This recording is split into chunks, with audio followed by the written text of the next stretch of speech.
Yes, greetings, good people. I do hope you're all doing well. I appreciate you all finding the time joining to join the Blue Morning Show this morning. Good morning, good afternoon, and good evening to you. I wholeheartedly offer whatever suits your time zone, and I sincerely do hope you're all doing well. Today we have quite a lot to talk about. Talk about Kendry Paez, talk about Moses Casado, Noni Cole Palmer. And yeah, we have quite a lot lined up to discuss today. And it's a Saturday, so we're not in a hurry to go anywhere. But more importantly, I appreciate you all finding the time to join the show. So sit back, relax, and let's get into it.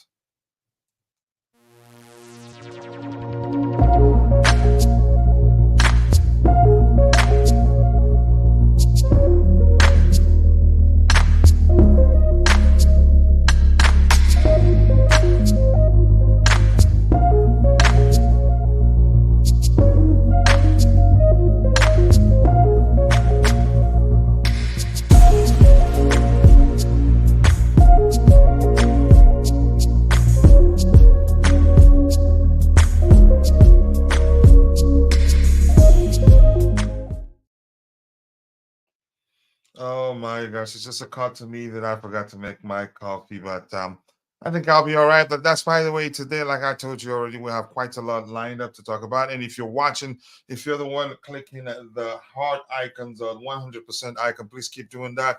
It will help us reach a lot more people. And to those of you who are watching, but for one reason or the other, you're not able to participate in the chat, just know that we appreciate you.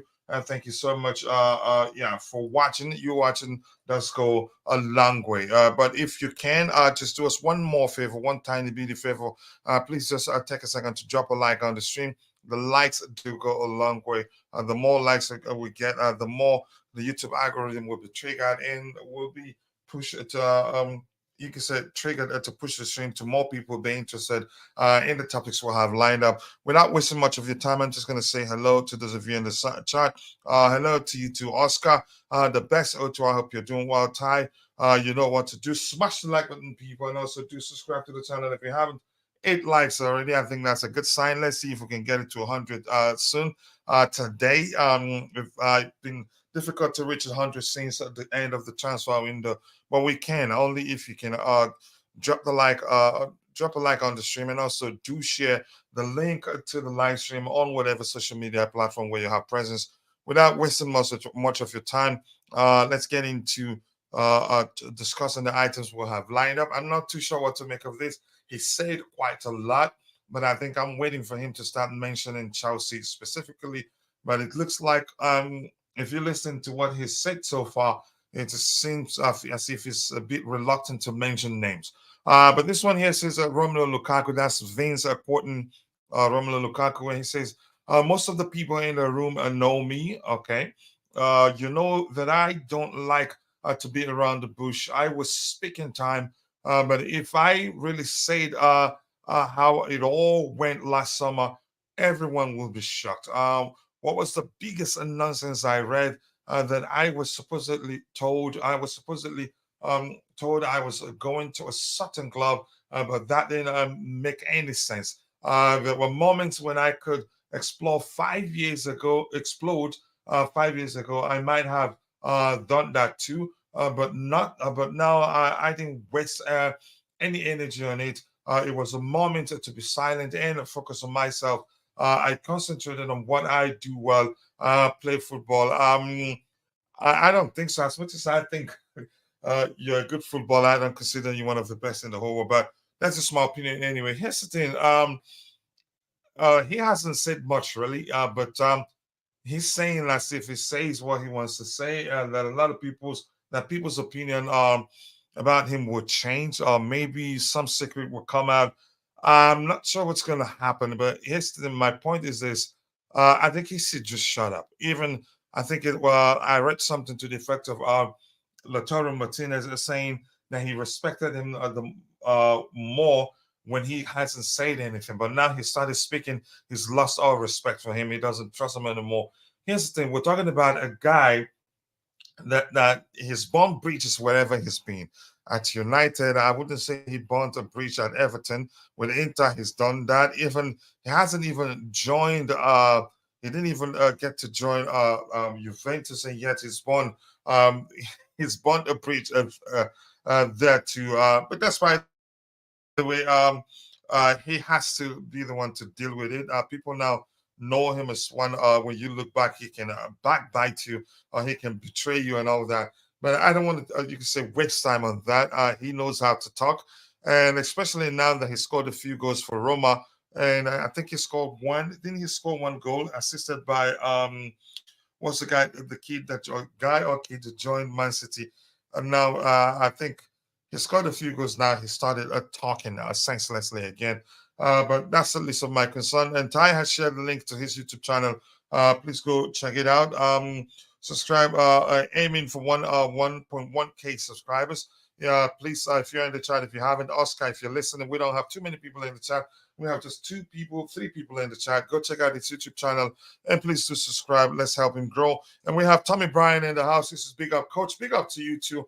I appreciate you finding the time to join us this morning. And if you're watching, if you have anything to say with regards to Lukaku, you can say he has us, all of us on suspense, saying he has quite a lot to say, that he will speak in time what he has to say that will move the needle. I don't know really, but if you have if you have anything to add to that, I don't know. But to me, I don't care that much. I just feel like there's a chance some of you would like to may have something to say with regards to that. And if you're in the chat, if you want to get into the panel, get onto the panel and give us your 2 cents, feel free to let me know. I wouldn't mind sharing the link there. After all, this version of edition of the Blue Morning Show is called A Fan's Opinion. If you have anything to say with regards to Lukaku, you can say rearing or maybe eager to say something, or maybe wanting to say something, you let us know. Keeping up with Lukaku, it will be a hit reality show. Honestly, I think that would be the case. He always has something to say. But this time, I can't wait to hear what he has to say. He said quite a lot, but a lot of what he has said to me is irrelevant. If you're a Chelsea fan, he hasn't said anything, and you could say specifically where he mentioned Chelsea or mentioned any Chelsea manager. I think he said I think he did say a few days ago that he doesn't like to beat about the bush, and he's doing just that right now. He's been beating about the bush. He's not being specific. But I'll wait to hear what he has to say. So let's move on to the next item we have lined up here. Keep dropping the likes on the stream. We have just 10 likes. I think we're capable of doing better than that. Let's see how many likes we can get by the time the show ends.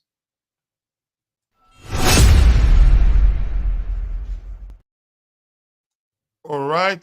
Just give me a second. Yep. These guys both made their senior debut for their respective countries. Malo Gusto for France and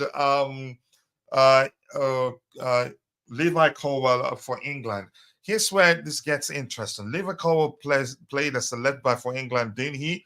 Correct me if I'm wrong. I didn't watch the game, but I saw the lineup and the structure, and he was positioned in the left back position. So if you watch that game, let me know if the application during the game, as the game started, was different, or did he really play in the left back position? Why I'm mentioning that is this: if in fact he played, he operated as left back throughout the game, which means we'll be seeing him there for a while at Chelsea, or maybe permanently. I'm not sure what to make of that. But just give me 1 second here. Yeah, I'd say it looks like I'm looking for the England game also to see where he was. Yep, there you go. England 1, Australia 0. Yep, left back. Maybe if that changed, if in fact he operated differently as the game started, I think we should see that now. I think Fortmop usually fixes the lineup. You could say you could say, just give me a second here. They're saying the link doesn't work. So if in fact he operated as a left back throughout the game, then wow, you had to say that you had to send that many times, Ty. Then that's a problem, really. Yeah, he operated as a left back, and Conor Gallagher right midfield, or you could say a CM, and he played Gallagher played for how many minutes? 61 minutes. And Levi Colwill played for how many minutes? Okay, 19 minutes. He wasn't taken off. So which means to me, at least it's looking like he's gonna play there for Chelsea for a while. I don't know whether he operated, whether you said the application was different from that of a left back. So let's see what this Tommy Bryan has to say here. Just give me a second. I had to do this. Yep, the link messed up, like Ty said. And this is like saying I watched the England under 21s. Palmer is looking more and more of a bargain. A City should have never sold him, especially given Kevin De Bruyne's injury. I was shocked that they sold him to us. I didn't need to see him play for Chelsea to know that's a talent there. I knew he was a good player. But I didn't expect him to settle in as quickly as he's done at Chelsea and be doing as well as you could say he's done at Chelsea so far. For me, I've said that before. He has to be one of the most intelligent players at Chelsea right now, in my opinion. And that's just me telling you as again as in my opinion. But you have every right to think the case is otherwise. But I think he's an intelligent player, and given where he played for England on the 21s, he can actually play as a CM a bit deeper, and because he has that vision.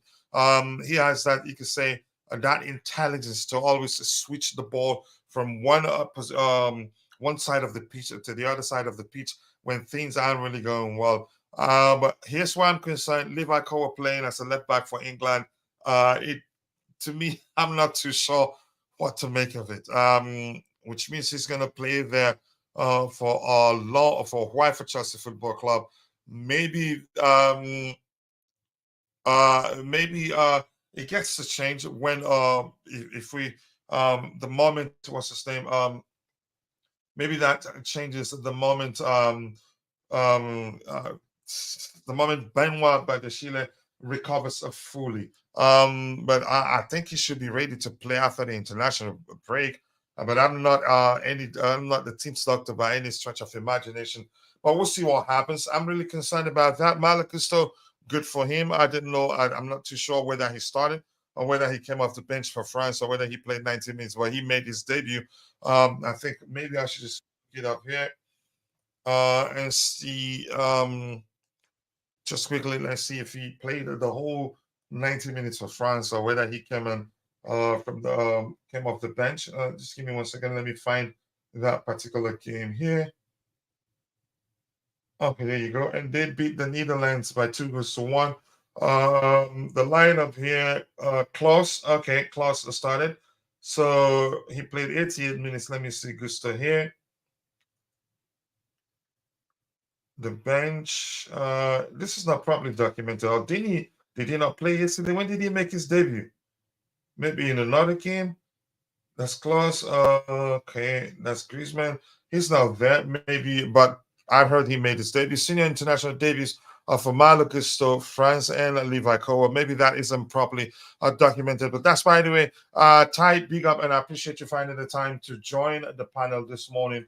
I hope you're doing well. The question I'm going to ask you, Ty, what do you make of Levi Colwill playing the left back position for England? That may well lead to him playing there for Chelsea for a while now.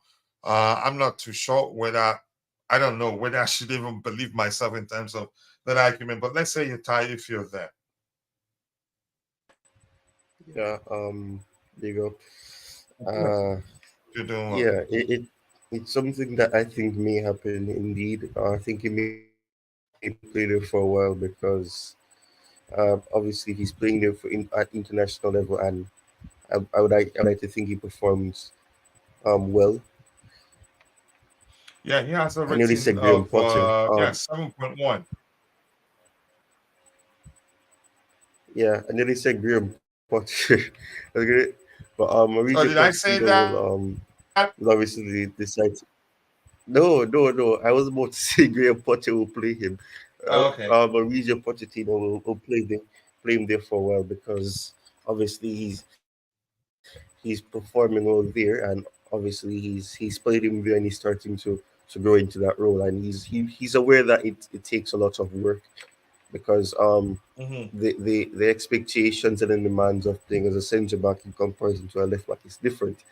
So yes, I think he may end up playing there for a while, and I think it's something that is required because uh, obviously we do have Kukurea, and obviously you have Maatsen there.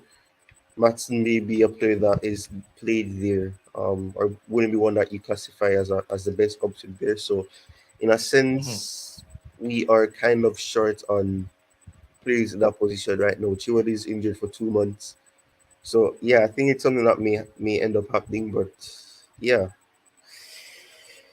I Yeah, think it's if we're something looking at actually, that I will don't. end up happening because he's doing well. Mhm. Here's what I wanted to say. I think we will most likely, and now I'm starting to believe the rumors that were interested in signing a left back in January. It's either the Inter Milan left back or Hernandez. Here's the thing. I think that may well happen. And why do I say that? And that's because Ben Chilwell is hardly fit, and as Monster FC will always say, availability is the best ability. He's hardly available. Gets injured every you could say every other game. That's for lack of a better way to express that. Um, Ian Maatsen, it doesn't look like Mauricio Pochettino sees him as a left back, and that's an issue. Abilities in it. And sorry, it, Abilities and availability. Literally, the word is inavailability. It's a part of the word yeah. ability. So yeah, yeah. So Availability. my point is this: we have issue, we have a problem in the left back area, which means most likely the club will look to sign a left back in January. Ian Mason isn't seen as a left back. You could say, given the way the fact that the manager don't see Ian Mason as a left back, doesn't you could say maybe doesn't see Kukure as a left back too. And yeah, and you can say that's why he's played what's his name? He's played Levi Colwill there consistently, and probably will continue to play him there until we'll sign a left back that he can trust. But let's see what happens there. A big up to you too, Tommy Bryan. Always nice to see you, brother. I think I've read those from you. And my bro Oladipo Mesole says, "Good morning, coach, and everyone in the community. Good morning to you too. I hope you're doing well, brother. I appreciate you finding the time to join the show. I want to hear you if you're still there, Oladipo Mesole. Let me just call you Jude. Heston, what do you make of Levi Colwill playing in the left back position for England? I didn't take my time to check whether they have an issue in that area department that led to what's his name Gareth Southgate playing Levi Colwell there. That may well be the case. And because we played him then, he's seen, yeah, he's capable of fulfilling the role. Do I think he's fulfilled the role effectively? I'd say no. There are certain things you could say, certain attributes you want from a fullback that he hasn't shown he has in him. But in terms of his passing ability, you could say the fact that application differs a bit, maybe just to make it comfortable for him. I'll take it. But let's hear you. Tommy Bryan here is saying Colwell is a left back at Chelsea because we are short in numbers. Yep, I think I've explained that. Seeing him at left back for England shows that Southgate is just following a trend. I think you could argue that, and but I think we can do better than him there. I wouldn't even mind if you could say against Arsenal, even Malo Gusto coming back after his suspension. I wouldn't mind what's his name? Colwell playing centrally, pairing maybe pairing Disasi or Thiago Silva. But I'd say in that Arsenal game, I don't know whether to even suggest we leave Thiago Silva out of that game because his leadership will go a long way. Otherwise, if you say, okay, you could look at it and argue Thiago Silva should start because of his experience. At the same time, you could look at it and argue, yeah, they will try to drag him with pace and all that because we play a very high line. I get it. He reads the game so well that you won't even get a chance to race against him, let alone outpace him in most cases. But if they target him specifically, then it becomes a problem. But let's see what happens. I wouldn't mind Kukurea going back to left back, but everything comes out to what the manager wants to do. Just give me 1 second here. Then we'll move on to the next item we have lined up. But if you're watching, keep dropping the likes on the stream, people. And those of you who are watching, but for one reason or the other, you're not able to participate in the chat, Just know that we appreciate you, but we'd appreciate you even more if you would take a second and drop a like on the stream for us to help us reach more people. Would really appreciate that. Let me see. We have how many likes already? 14 likes. We should be doing better than that. Let's move on to the next item we have lined up. Let's see here. Right. This I'm not sure what to make of this. I've read it before. It says Armando Broja has returned to Chelsea training ground after a brief spell with the Albanian national team. Chelsea are keen to manage his fitness as they build up to Arsenal's visit to Stamford Bridge on Saturday. Okay, let me just break it down. I don't think he's injured, so probably traveled and then excused himself from the Albanian national team camp, and so that he can come and train with Chelsea more. After all, he's not you can say he isn't 100% match fit. He's still a bit rusty on two occasions that we've seen on the pitch. Maybe they've agreed to let him go to come train with Chelsea, and probably maybe him trying to see if he can earn and keep a place. Do I think that's possible now? I'd say no. Even after that game that he played, he scored a goal. You can see that at the time he was rusty, and I know some pundits on MSNBC saying that he's going to be better than Jackson. I don't know why they you could say you could say it was why they were comparing the two players. One, you could say was out for a while, and players usually when that happens don't come back the same. And they're already saying he's going to be better than Jackson. The only thing Jackson hasn't done was, you could say, be clinical in front of goal. He's done everything right, and and that's changing. He's scored in two consecutive games that he's played for Chelsea. I'm glad we have them both, but yeah, I think this makes sense now. Probably him not wanting to be, you could say, too stressed. You can say not to overstretch things and then risk a setback. So he's better off coming back and training with Chelsea. But let's see how that goes. I don't know, Ty, if you have anything to add to that, or should I just move on? We have 14 likes. I keep dropping the likes on the stream, people. The likes do go a long way, and I'm quite sure we can do better than that. Let's move on to the next item. I don't think it makes sense to dwell on this one in particular. Nothing. It's not too much to read into it. Right, this is quite interesting. I like this one a lot. Kendry Paez, 16-year-old Ecuadorian international, scored his first senior goal, assisted by Moses Caseda. I think in that particular game, Caseda had um, 2 assists, and that makes me happy. I'm really, really happy for him. Let's see if I can find that particular game. 2 assists, one for Kendry Paez, a well taken goal.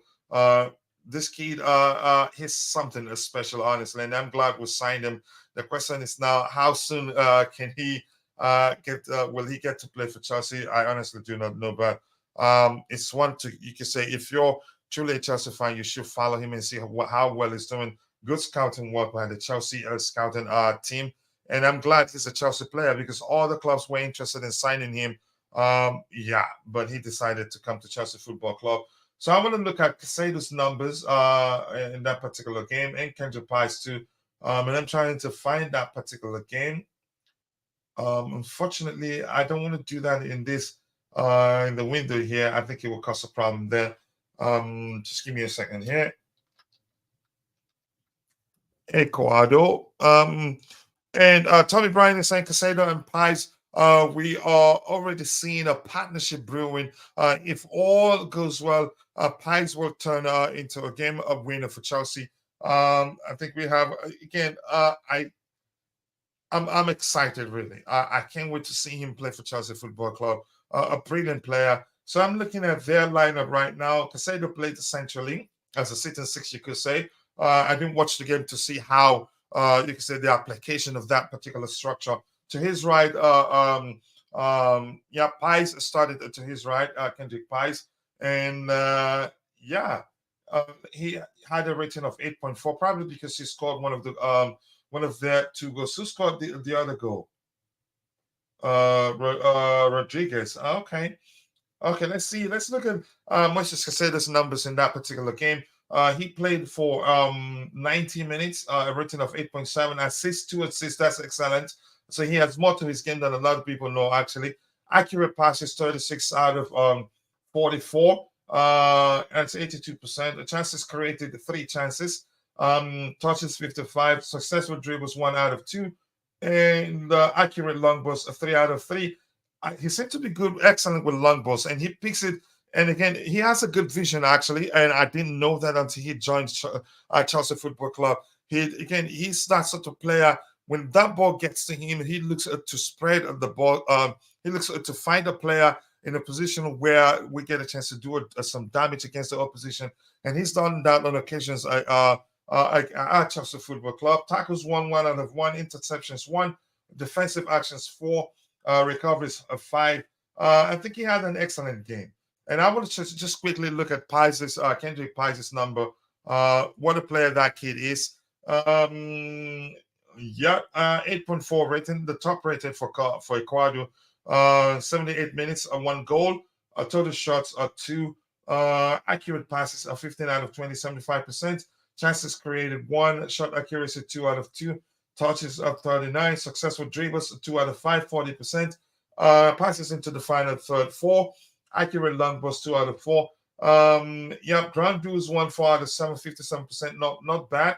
Aerial duels 1 out of 1. Given that he's not a defensive player, I would say that's excellent actually. So Tommy Bryan is saying Caicedo and Paez, we are already seeing a partnership brewing. If all goes well, Paez will turn into a game winner for Chelsea. This boy is really good. Excellent scouting work for the Chelsea scouting department. Honestly, I give him credit. Look, what he's achieved so far, just at the age of 16. Again, I can't wait to see him. You can say play for Chelsea. Morning to you too, Deborah and Malcolm Jew. I appreciate you finding the time to join the show, brother. I hope you're doing well. Morning House. I do not want that loan. I do not want that, to learn that loan him out as hysteria. Once Pies joins CFC in 2 years' time, he's already gaining experience. Yep, you can say at his age, at 16, he's broken all sorts of records. I think he was the youngest to ever play in the under 21 competition, South American under 21 competition. Correct me if I'm wrong. I think he was at the time, and now he becomes the youngest to score in that particular competition for Ecuador. Also at the same time, what a talent he is, and I'm happy we signed him. And Debayo Makanju, I hope you're doing well. I appreciate you finding the time to join the show this particular morning. So thank you so much. I don't know. And Debayo Makanju, I want to hear you speak about the fact that yeah, Levi Colwell played for England in the left back position, and he played in that position at 90 minutes. So let's look at England's bench. They had Phil Foden, Edward Nketiah, Kieran Trippier, John Stones, Calvin Phillips, Marcus Rashford. They could have played Trippier in the left back position, but Southgate chose to play. What's his name? Southgate chose to play Levi Colwill in that position. I think Colwell getting to play as a centre back for even at Chelsea, probably in January if we end up signing a left back that Mauricio Pochettino trusts. It's concerning to me, but if you're there, I want to hear your thoughts on that. So we move on to the next item. Let's see. We have 16 likes, not bad, given that we haven't streamed for a few days now, but that has not been long. But I get it, it's the international break. Things get boring for people, and a lot of stuff going on in the world. With what I've seen from Pies, no low block is safe. Yep, he's a fine dribbler too. Good vision, good passing range too. I think we Chelsea can dominate for once we click.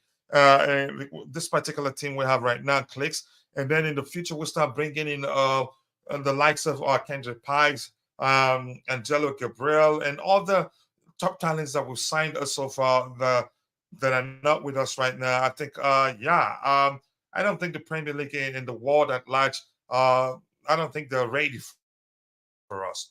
It will take time, but once it clicks, it clicks. We will dominate for a while. So I want to see him. Yeah, yep. I think I agree with you. He's an excellent player, and I like that. Keep dropping the likes on the stream. 16 likes. We should be doing better than that. Let's try and get it to at least 100 by the time show ends. Good luck to me. That hardly happens after the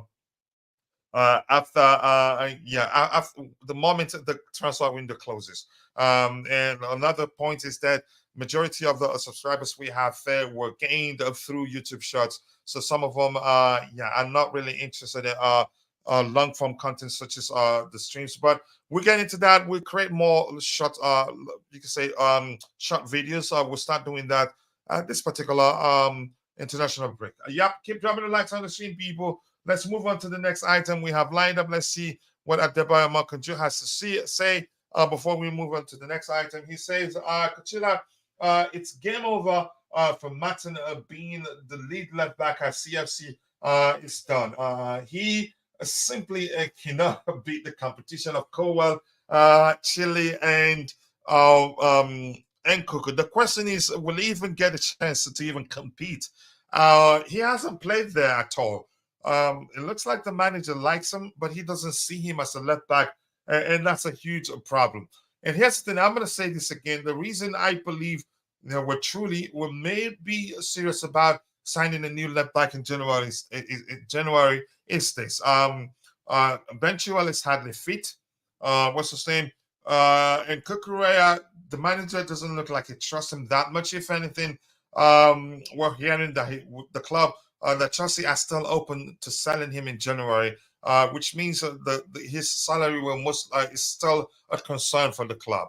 So if they can sign him and sign another player on long term and not be paying that player that much as they're paying Kukurea, because I've heard that he's one of the top earners at the club. I think the club would do that in a heartbeat. So even though it's starting to look like as if he's picked up form, he's shown good form as a right back.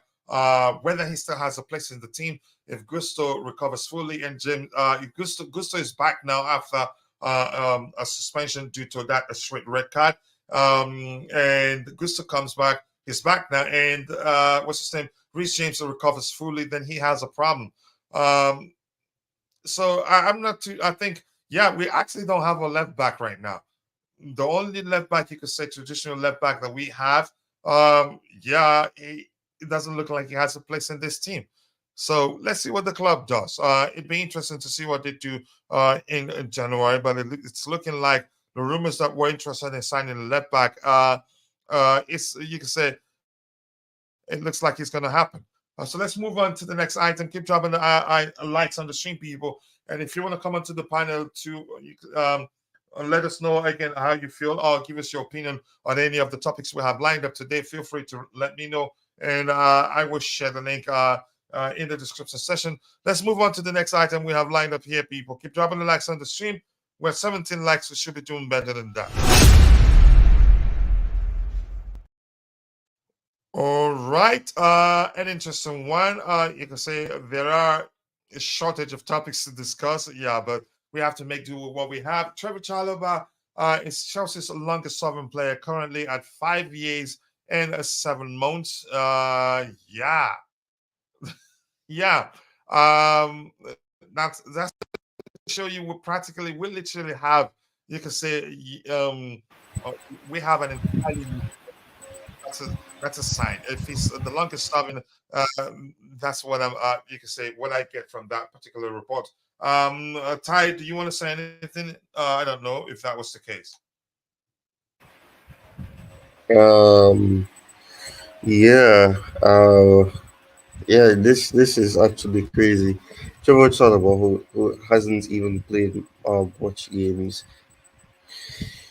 he's a long-serving player. Obviously we do, as you said, we basically have a completely new squad.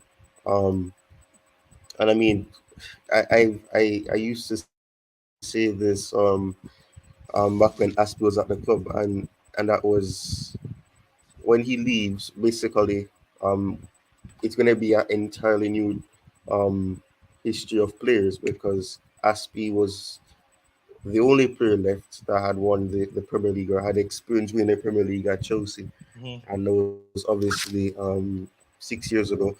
So, so basically, yeah, it's actually crazy that this is the case, but yeah, it really just shows that it's a new team, and it supports the point of if you want to see greatness, you're just going to have to wait because it's a new team. Yeah, and rumors are that Chelsea, he will most likely leave Chelsea in January. I think that comes down to the fact that he pushed for a move to Bayern Munich, and the new owners. I think there's a pattern to the way they operate. I think I'm starting to see that if you ever show any intent, the slightest, you can say, show that you want to leave the club to the slightest measure. I think they will look to move you on. Unfortunately, I think he's a good defender. I would love the club to keep him, but unfortunately, it doesn't look like that would be the case. I get it. The moment he recovers us fully, he gets to play. He will get to play for Chelsea here and there, but unfortunately, he will most likely leave Chelsea in January. And in my opinion, I think that's down to the fact that he pushed. He did push for a move to Bayern when Bayern came calling, but that fell through, and that was because Bayern wanted him on loan and and Chelsea weren't interested in loaning him out. They were interested in only selling him on a permanent for any club. But Bayern at the time just wanted him on loan, and I like what we did there. He's on a long-term contract. If we really want to sell him, we should get a sizable fee from his sale because he's a good player, in my opinion. Is Chalobah even fit? He's still not fully fit. I think we should look at Chelsea's injury yeah, list in a bit to see the return date for each of the players that's still out injured. But yeah, I think it's not fully fit yet, unfortunately. Keep dropping the likes on the stream, people. The likes do go a long way. 18 likes. We should be doing better than that. It's a slow day, it seems. But I think we should be good. Let's give me 1 second here. I'm trying to share the links to see more if more people can come join us here. We'll move on to the next item in a bit. Keep dropping the likes on the stream. Yep, more and more of that. Okay, let me see. Just give me a second here. I'll be with you guys in a bit. Right. Let's see.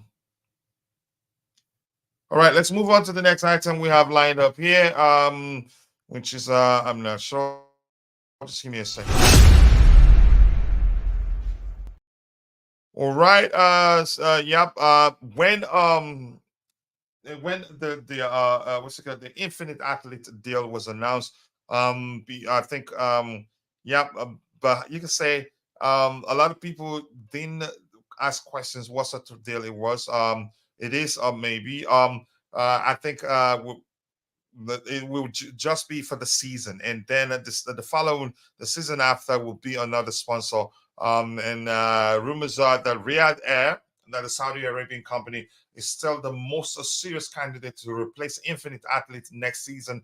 The club is exploring the possibilities of signing a deal with a sleeve of sponsor. Yep.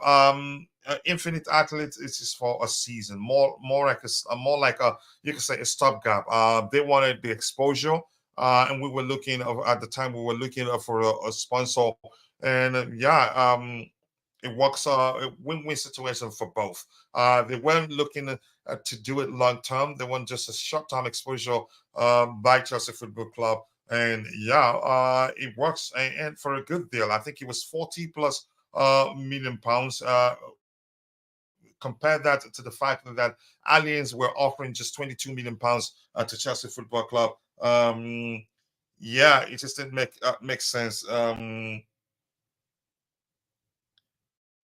All right, keep dropping the likes on the stream, people. The likes do go a long way, and if you haven't, please do us a favor and subscribe to the channel. If you haven't, we'd really appreciate that. And how many likes do we have right now? 20 likes. We should be doing better than that. I get it. It's slow. It's boring these days. Nothing to, you can say, to look forward to. But we can do better than that. So let's share you. Anybody else? Did anybody else say anything in the chat? Nobody. So we'll move on to the next item we have lined up. And as soon as we're all caught up with the items we have lined up, we just call it a day. Maybe we'll do an evening show, or maybe we'll just leave it to tomorrow now that we're back again. Yep, Chalobah, I'm not too sure how can if he's fully fit right now. We've been told, yeah, for a week now. We'll be hearing he will be out for just a few days. Yeah, a few days is down to a month, and it's still not a fully fit. So let's move on to the next item.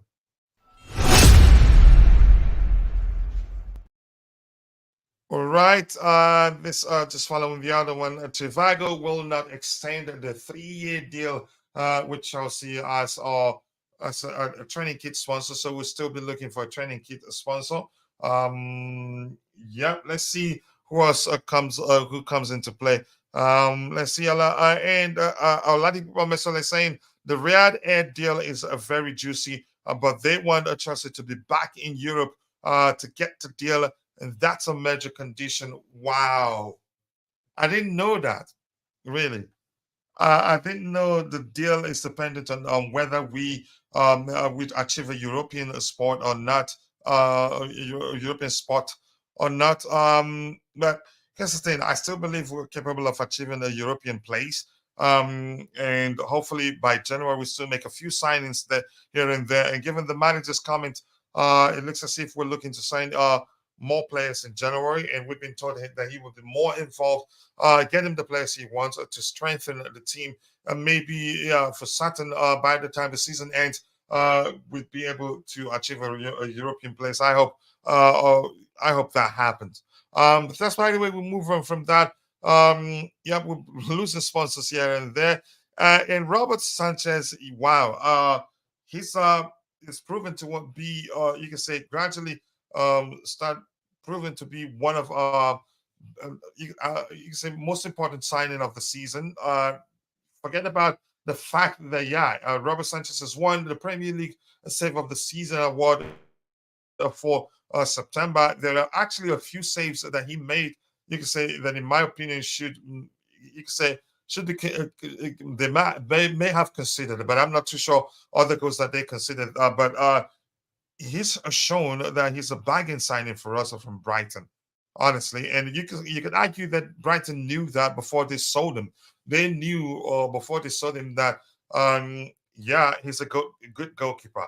The only issue they had that he fell out with the manager and the club's hierarchy and all that.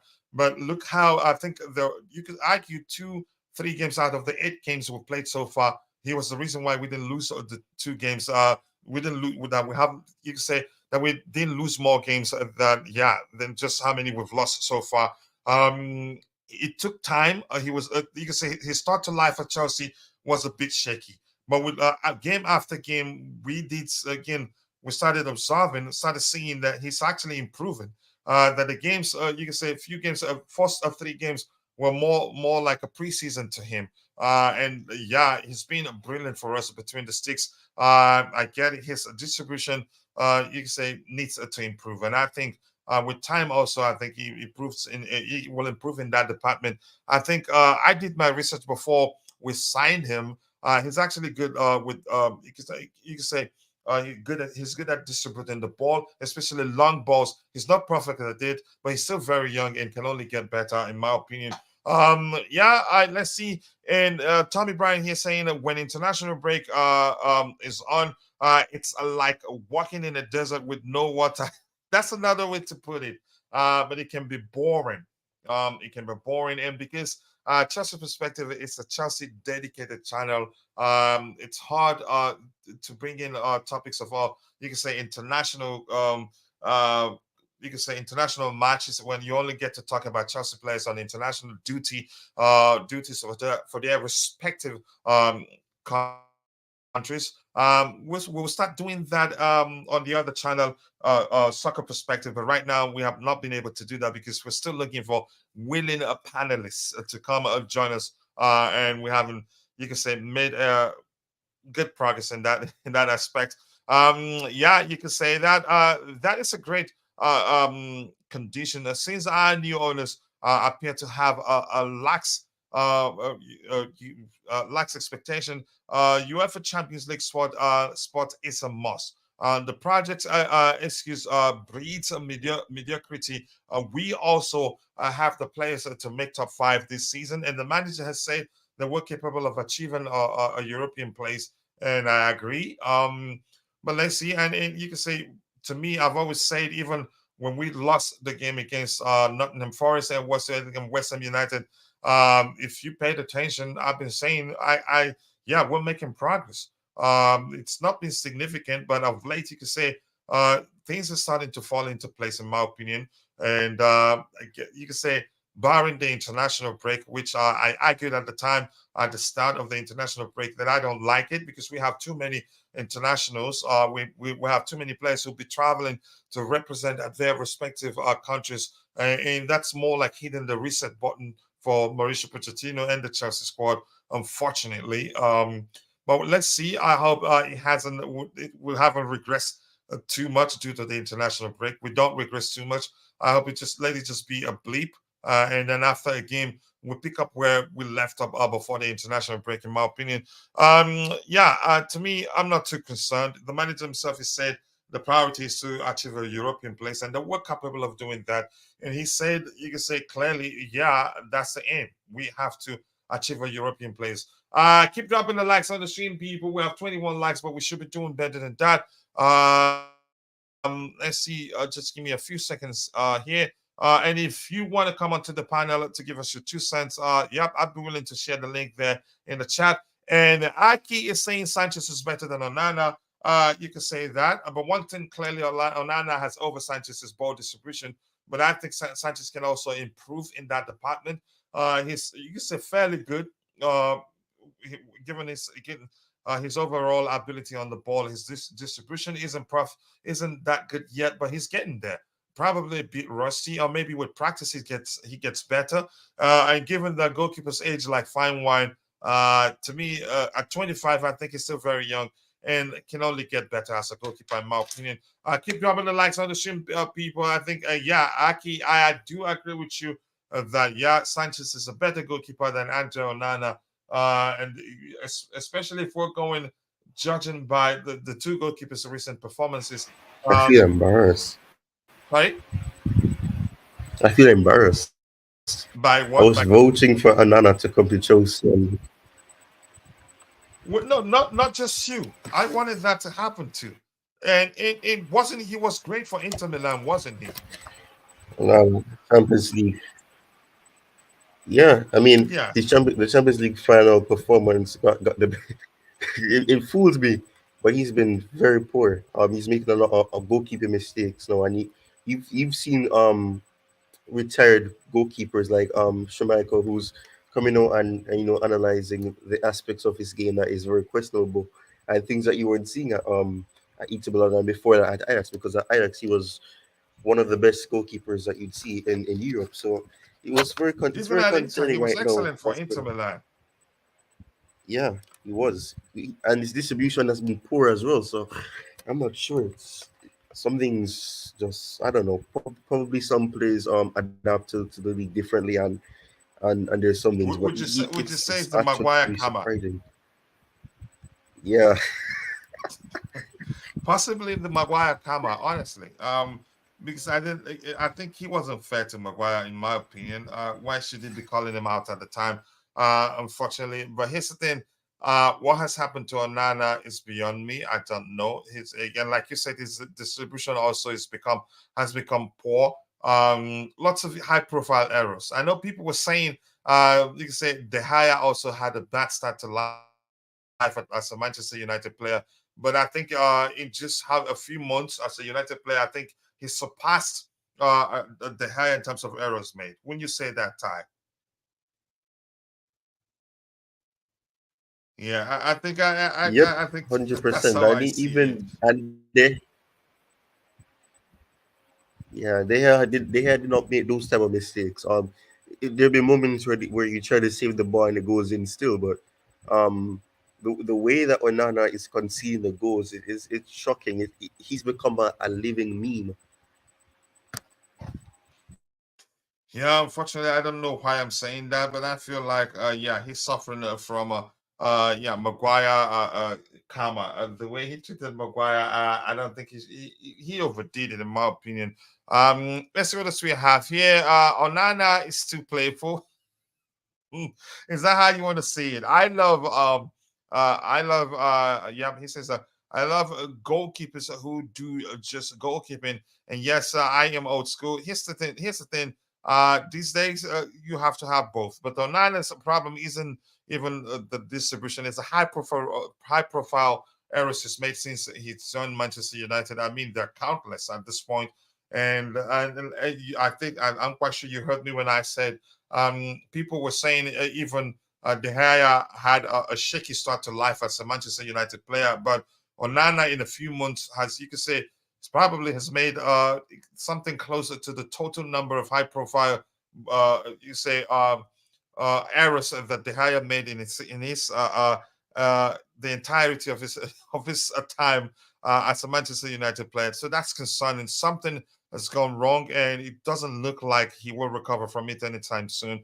Maybe Ten Hag needs to drop into the bench, have him go look himself at in a mirror, and maybe that would change. I'm not sure. I hear Manchester United fans say, "Onana, I cannot save a PDF file." To be honest, the environment at United isn't good at the moment. It's clearly affecting him. Yeah, here's the thing: when a player is suffering for such, you can say, low confidence, I think that's what it is. And you hear such, uh, you can say, not helpful comments from the fan base. It doesn't help. I think it compounds the issue for the player in question. And in Onana, you could, in Onana's case, you could say, yeah, that's what it is. They haven't helped. They're hating at him. Only the manager has come out openly to support him and say he will keep supporting him. But I don't know how long he will do that because yeah, it's led to them losing games or drawing games they shouldn't be drawing. So maybe he needs to sit out a game or two. Hit the reset button, look himself in the mirror, and figure out what has gone wrong for him, in my opinion.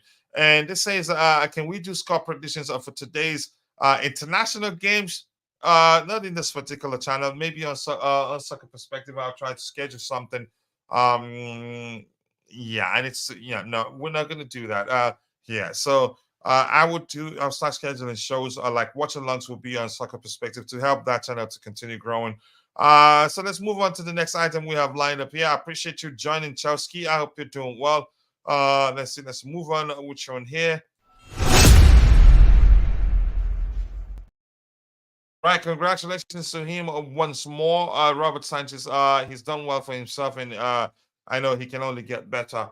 A source close to Benoit Batishila has said that the defender is in really high spirit about his situation and is immensely excited for his return. I'm not sure what to make of that. The first part of that situation, in high spirit about his situation. What's the situation there? I don't like it when people are reporting stuff and they're not that specific. I probably just leaves it up to the reader to draw conclusions. I'm not sure what to make of that one in particular. A source close to Ben with Batashila has said that the defender is in a really high spirit. Okay, about his situation. What situation? If you say I'd rather hear you say he's in really high spirit about his return to food training or about his return to match up fitness. I'm not too sure. So what to make of this? It's not that specific. I think this it's just left the way it is right now. So you draw conclusion on your own. And it says, however, we still do not know when that will be. But the French defender is working tirelessly back at Cobham to get himself in the best possible condition and come back even stronger. I'd be shocked if he doesn't get a game time after the international break. I think this guy makes our defender better. I think he can actually get in, given his ability on the ball. I think he's capable of leading the back line for us, in my opinion. He's cool, calm, collected, a very intelligent player also. But Yashile must start versus Arsenal. I doubt that will be the case, but let's see what happens. He's trading for a while now, but I think before he gets to start the game, we'll see him play a few minutes here and there before he starts. But let's see what the manager does. You can argue the manager himself has gotten used to, you can say, regular backline right now. Thiago Silva, Axel Disasi, bench, Levi Colwill, left back and right back. Yeah, maybe Reece James at this time, but Reece James most certainly, I strongly believe, should be you can say ready to start against Arsenal. So if you're in the chat now, it's the time. If you have any questions, drop it. I'll try the best I can to answer your questions. But remember, I do not know everything, but I'll try the best I can. And if I cannot answer your question, I'll let you know. I don't think he it's a must. I think he gets to start. But everything comes down to hopefully if Levi Colwill comes home healthy, and if he doesn't travel that much, if he travels a lot, I'm not sure where the I think England, where did they play? Yeah, England played at home against Australia, so which means he didn't travel. The next game, let me see. If he has to travel and Badiashile is fully fit and he stays in the camp, yeah, that may well be a problem. Maybe we'll get to see Badiashile start. So let me see when next will England play again? I think I should have done this. Let me find out. Click on their name there. England's next game will be against on the 17th. That's 3 days from now against Italy. Yeah, so in the UK also. So which means there's a chance. Yeah, which means Levi will probably be ready to play. But let's see. But I don't see the manager playing by the Chile in the left back position also.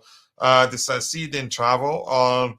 And there's I think rumors were that he's injured. Then again, we heard that his injury isn't that serious. That he's still be fit enough to stand against Arsenal. But if there's any measure of concern that he's not, if the club is concerned that he's not fully fit, Badiashile may well start alongside Thiago Silva, and both have actually played together before, and excellent partnership actually, in my opinion. But let's see what the manager does. If we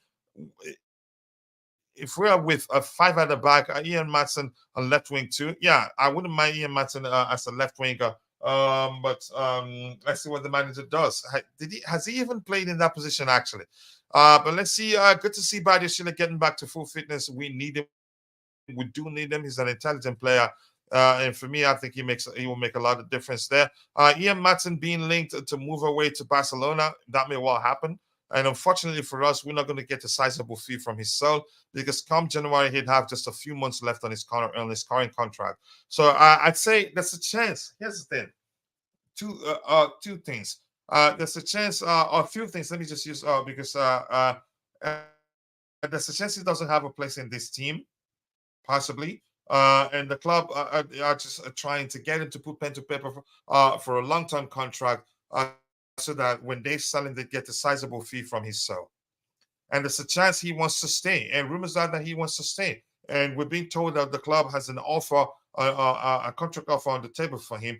There's a chance he wants to stay, but he wants to be sure he has a place in the team. If not, he leaves in January. He's a fine player, and I'm quite sure there will not be shortage of clubs willing to sign him from Chelsea. The question now is how much are we going to be able to get from his soul? But let's see. Hopefully they sort it out. He's a fine player, an intelligent player at that.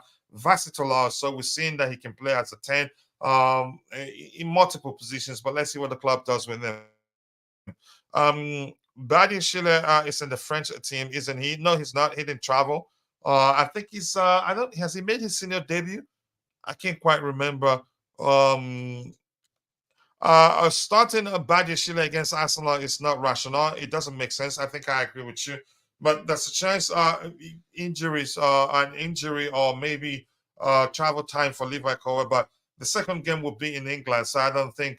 I think he still gets a chance to play, even if we need a centre back. And we'll have Kukurea didn't travel, so Kukurea could be moved to the left back position, and also one of Gusto or maybe Reece James will stand in the right back position.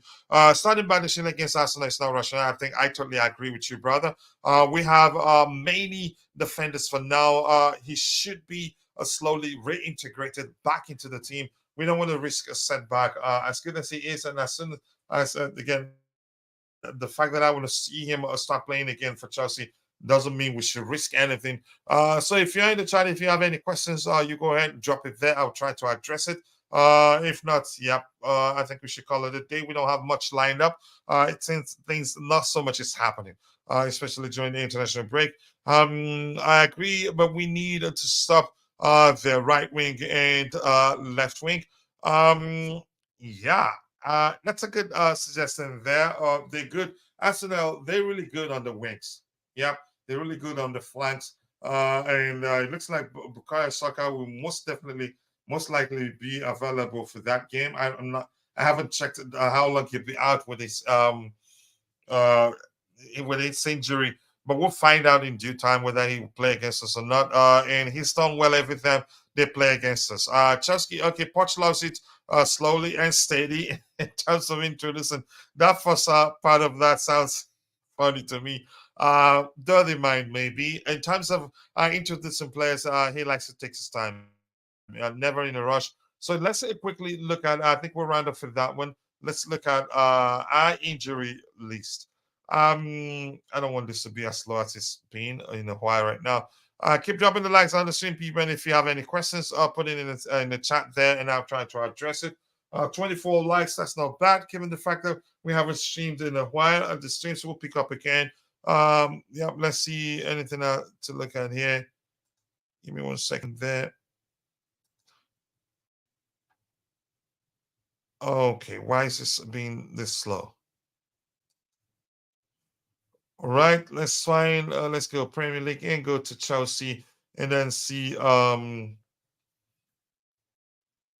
to Chelsea and then see the players injury list. Let's see what else we have here. Give me a second. Remember the Arsenal left back and right back play inverted too. So I hope Poch has put in the work to counter display this playing style. Yeah, the pushes are there. The minds into right mid. Okay, the midfielders into right midfield and left midfield positions for easier passes between the lines. I think he would do his homework. I think he's had the international break to study them, so maybe that's one advantage of the international break, to study how Arsenal plays, and then find a more, you can say, a productive way or suitable way to play against them and get a good result. Ecuador is a new Belgium. CFC have tapped into to get this generational talent. In my opinion, I don't like calling a player a generational talent. In my opinion, but I want to hear your thoughts on that, because I don't think it makes sense to call a player a generational talent if you haven't played. You can say if you haven't played for a long time and haven't dominated a particular generation of footballers, then I don't think it makes sense to call that player generational talent. But that's just my opinion. I want to see if you agree with that or not. So let's go to Chelsea, and yippee, we are 11th on the table. Yeah. So One let's better look than at last year. Woo! yeah, squad. Yeah, exactly. So that's a good sign. Let's see what else let's look at injuries. Yeah, so I have to go to one particular game to be able to see that. Unfortunately, I'm gonna go like this. Where can I see that now? I won't see it in history. News, no. Let's see if we can see any Chelsea news here while we wait. Just quickly. Okay, just give me a second here, but that's not Chelsea news. What are we doing here? Pies is looking so good on the ice. I think the kid is good. I'm not scared of Arsenal. We just need to turn up and play with passion and play. You can say as if we have nothing to lose. And intelligence. It's a derby, and Arsenal also used to beat us when we had the greater team. Yeah, with win, you can say 999 games, and if Arsenal happens to be the 100th match we have to play to win the 1,000 game, we usually lose against them. And the case is vice versa, in my opinion. But let's see what happens there. Could next Salah on the right wing? I think he has more to his game. If you're talking about Pies, he has more to his game than Salah, in my opinion. Chelsea suffered fresh injury scare during international break as midfielder Linsov. I think they said it was a dead leg. I think we get to see that also. Mauricio Pochettino compares Chelsea problems to Man City's. Wow. Okay. Let's go to fixtures. Pick a fixture there, and then this one here. So let's see. Okay. Yeah, injured players. Let's see. Saka a few days. So most likely Saka will be ready to play at Chelsea. But here's the thing: I don't think he'd be fully fit. I think they're just bringing him on because he has a good record against Chelsea. For Chelsea, I'm not too sure why Malang Sai is still showing as suspended. Because he used to be at Chelsea Football Club. Wesley Fofana, crucial ligament injury, late March 2024. To me, in my opinion, I don't expect to see Fofana for the entirety of the season. Probably won't get to play again until next season. And given the fact something that Debayo Markinju mentioned in the chat there already. Mauricio Pochettino likes to take his time to integrate players into the team. Trevoh Chalobah doubtful. So to me, I think he's been fit for a while. He's been fit for a while. For some reason, we haven't seen him even on the bench. Correct me if I'm wrong. Romeo Lavia late October. I can't wait to see him, but chances are before we see Lavia get to play in the game for us, probably will be November, in my opinion. Given Pochettino's approach of you can say he doesn't rush players back. Reece James doubtful. I think he'd be ready against Arsenal, in my opinion. But let's see what happens. Marcus Bettinelli, still a few days.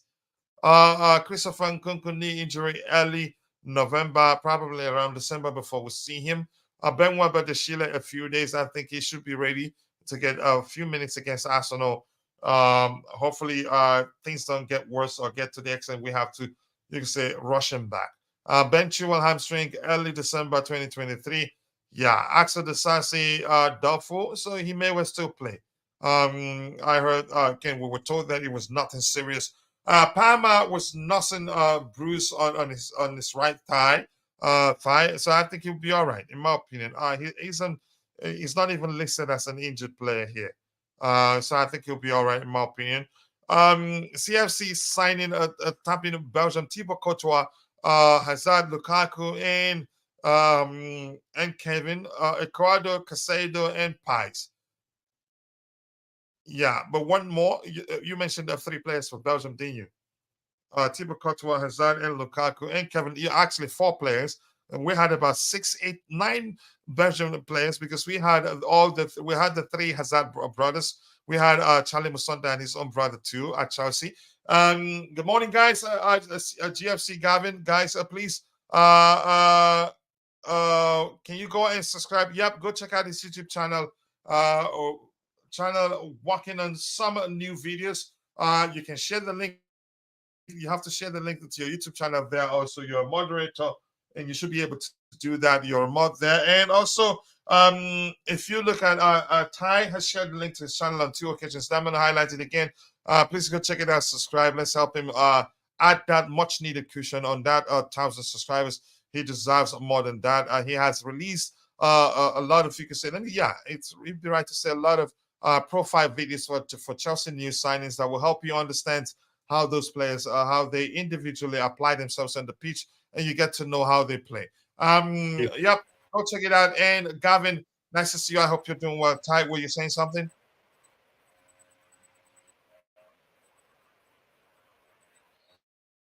Yeah, especially the video I made on Kendry Paez. I keep butchering his last name. Mm-hmm. It looks like the audio arrives late to you, and yes, that's one of, and it's. Oh, okay. And Tommy Bryan saying Paez has the potential to be better than Salah. I think he has more to his game. That's what happens.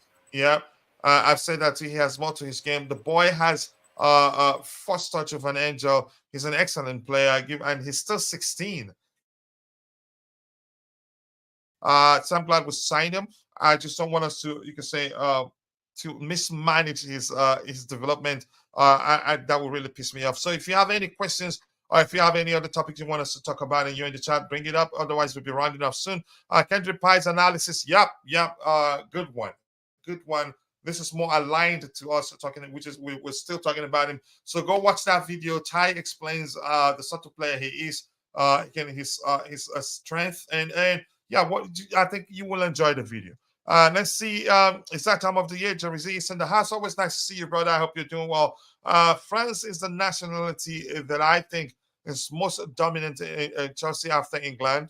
Yeah, we don't need right now. Yeah, we don't need you can say we don't need Einstein to help us figure that out.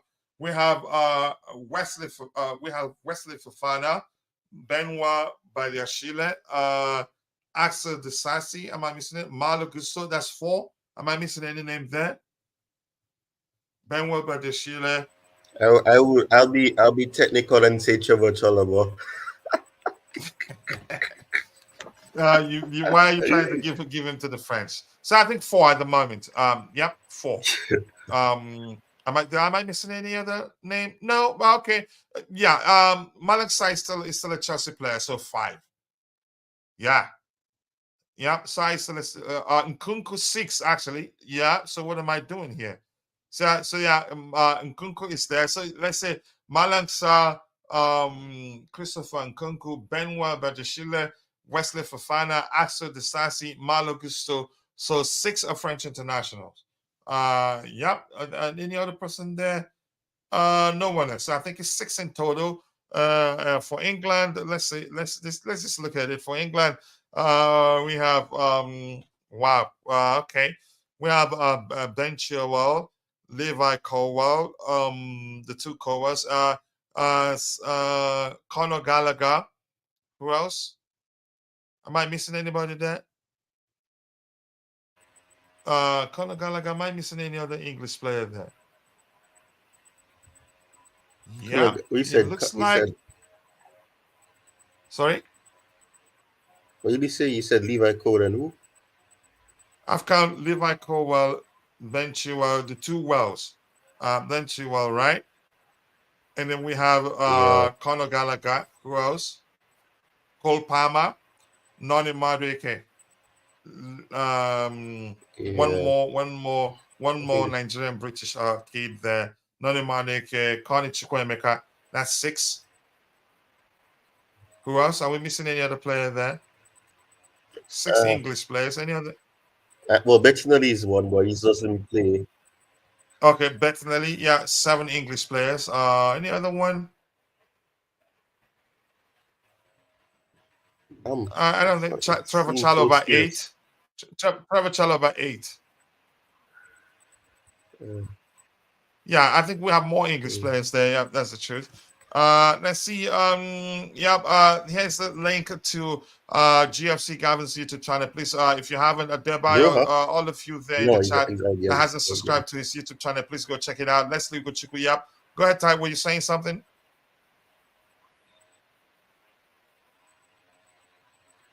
Oh yeah, Leslie would be French as well. Yeah, I don't think there's anybody else. I was gonna say Broha, but Broha he represents Albania. Yeah, Broya represents Albania. Yeah, Albania. Yeah, let's save it. Let's see what else we have here. Palma. Yep, I named Palma. Noni. Yep, both. And France. Yep, Ugochukwu is French. French international. Yeah, let's look at Ugochukwu.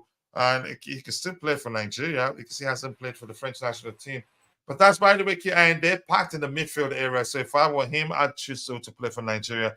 Keep dropping the likes on the stream, people. Any other thing you want us to talk about if you're in the chat, go ahead. Otherwise, we call it a day.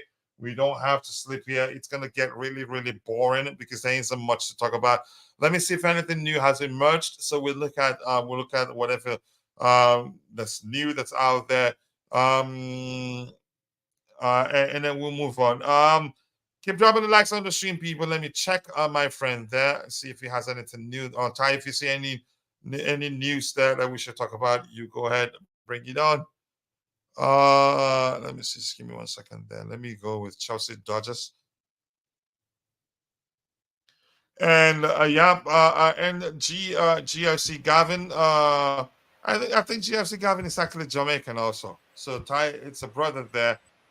So let's just go through the Twitter feed of this guy and read whatever he has there. Ty wanted to say something. I think your whatever you say get to me like 10 times. You can say 10 years later after you say it.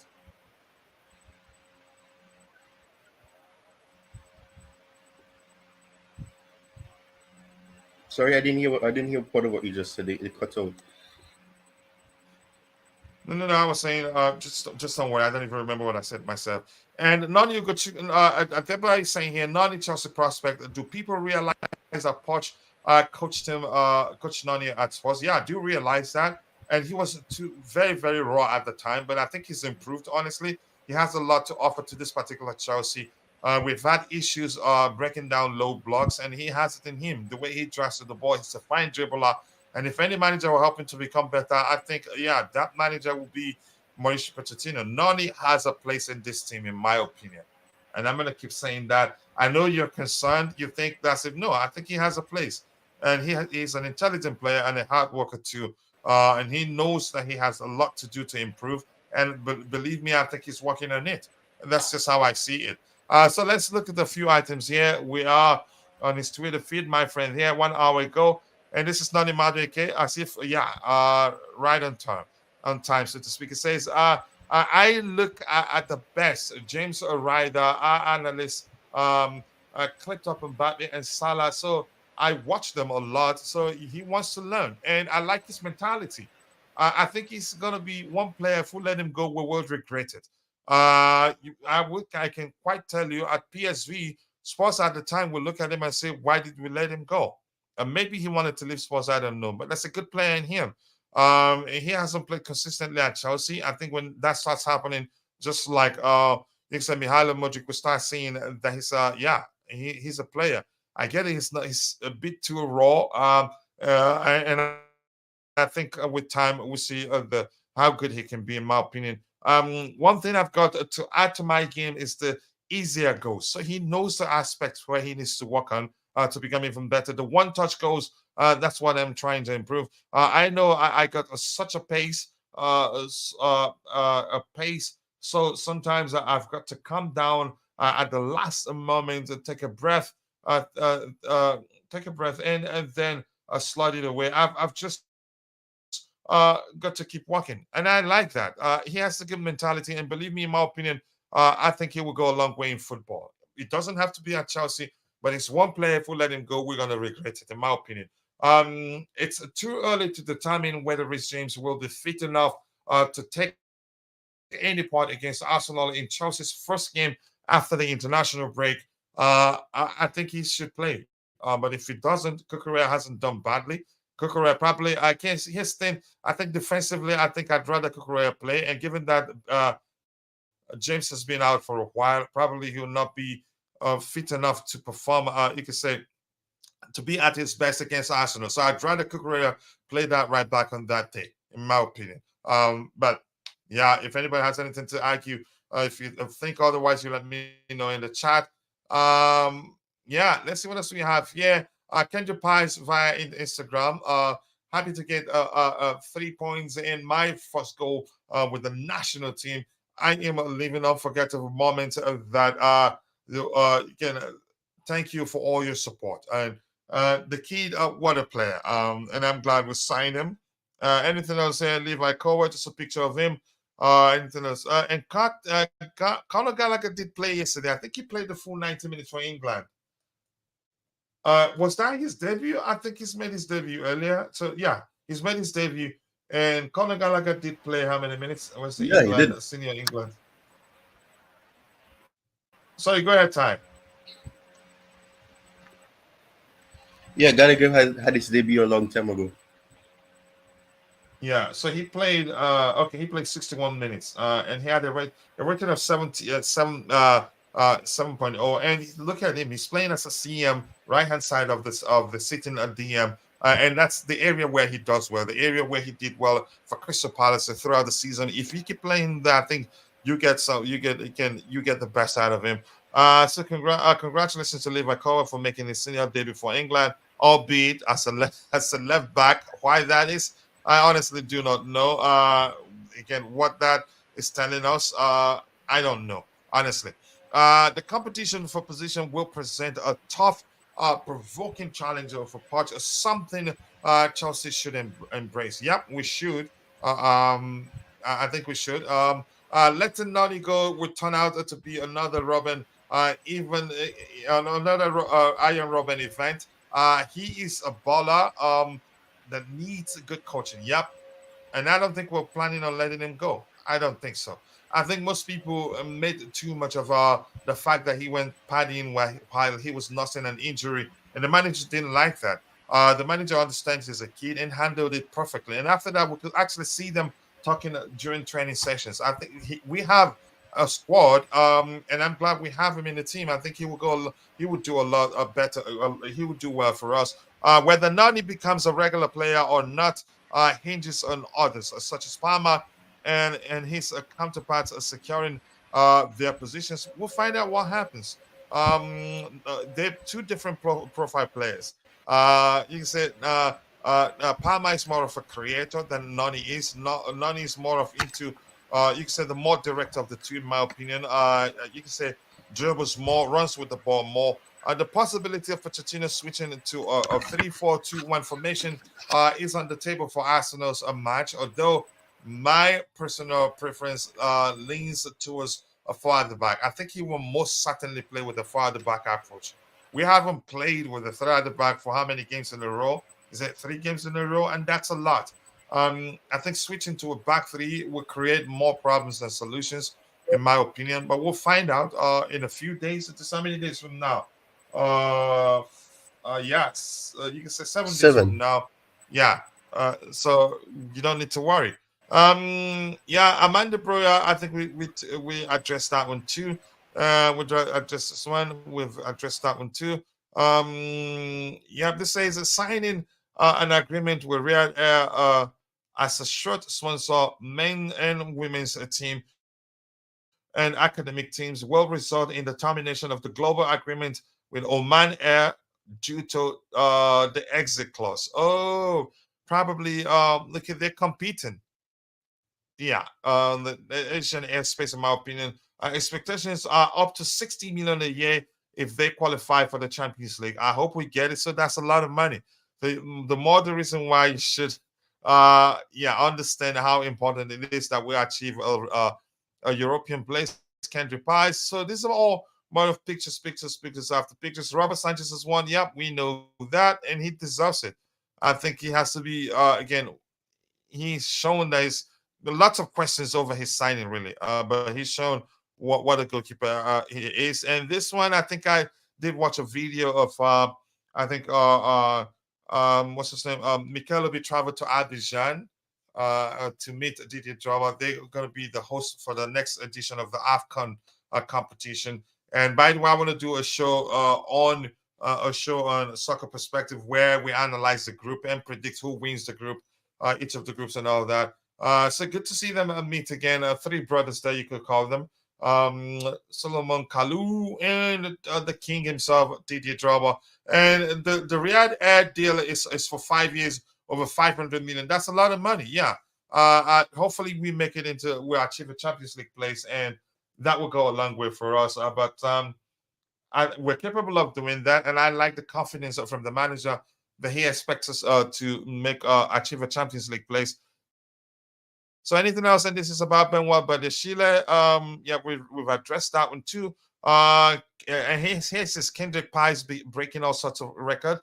This says Kendry Paez became the youngest goal scorer in the how do you pronounce that? Is that combo qualifying history at 16 years? And what else are we looking at? That just give me a second.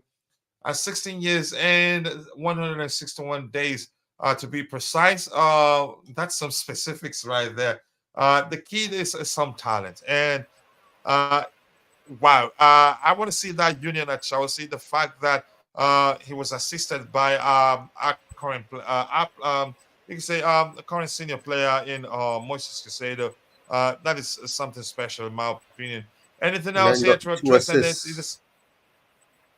yeah, he got 2 assists in that particular game. Yep, and he did well. And Christopher Nkunku in the gym, pushing to recover as soon as possible and be ready for selection. Yep. Let's see. Yep, Noni Madueke, he scored twice, right, for England in the 21s, didn't he? Yeah. Yep, in the 9-1 thrashing of Savior. 1-9. Uh 9-1. 9-1. Yep. He scored. Where is it? Did he not score?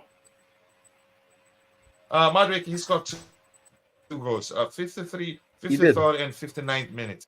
Yeah, he did. He scored two goals. Excellent display for him on the day. Uh, yeah.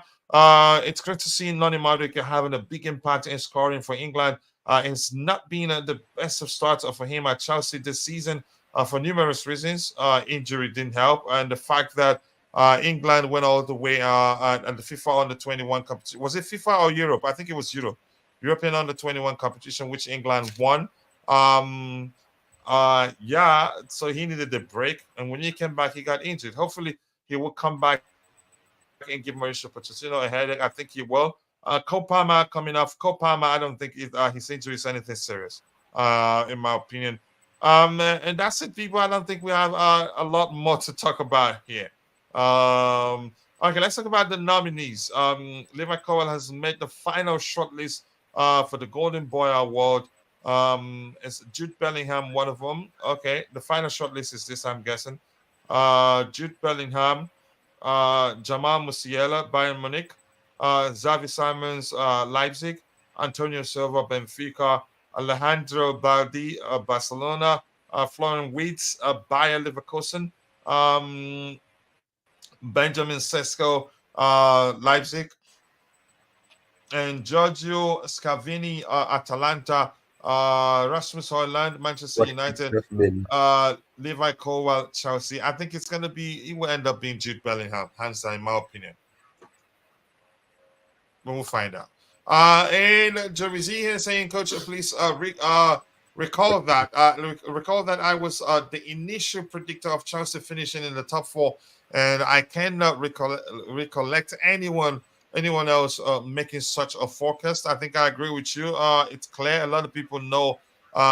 Yeah, your stance on that. My confidence in this okay, akin to a lion pursuing an injured deer remains unwavering. Okay, that's saying that I'm not too familiar with it, but that's by the way. Noni looked relieved after he scored his first goal in the Yeah, Serbia game. I He needs to keep his head up. He played well. His thing, he's not his one player. If you followed, you can say his career, even since he joined Chelsea, he's hardworking. He's always looking for ways to improve. He's always working hard. It's hired personal trainers to train him on specific, you can say, I don't know, attributes or maybe items that will help him become a better. I don't want to say what comes to mind.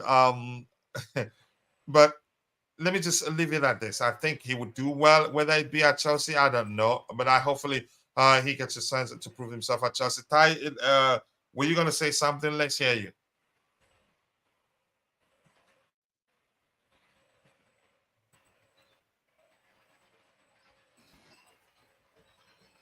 All right. It takes like 10 years for whatever I say to get to Ty. I'm not sure what's going on there. Um oh my lord. now I you're think gonna it's a fight. problem on my end. Yeah, it takes like 10 years before you hear whatever I'm saying. JC, the resist comments sounds AI written. What? You just want to fight with him, right? Or maybe talk back again. With Chelsea signing a striker in January, let's see. And this is saying there's a very good chance of that happening. They have Nicholas Jackson and Armando Broja, but it would not surprise me if Chelsea recruit another striker. And rumors are that Chelsea are really, really interested in signing Victor Osimhen. It may look a far-fetched at the moment, but they really want his thing. Before I even you can say expand that to read everything that he has to say there. But let me just go there quickly. I want to say something here. One thing is sure. Chelsea going for a striker in January all comes down to how well Armando Broja does, Nicholas Jackson, and Christopher Nkunku also, who's a number 9. Maybe we still have David Washington. He hasn't gotten a chance to play for the senior team, but he's gotten a goal and an assist for the youth team. We were told youth team. But let's see how that happens.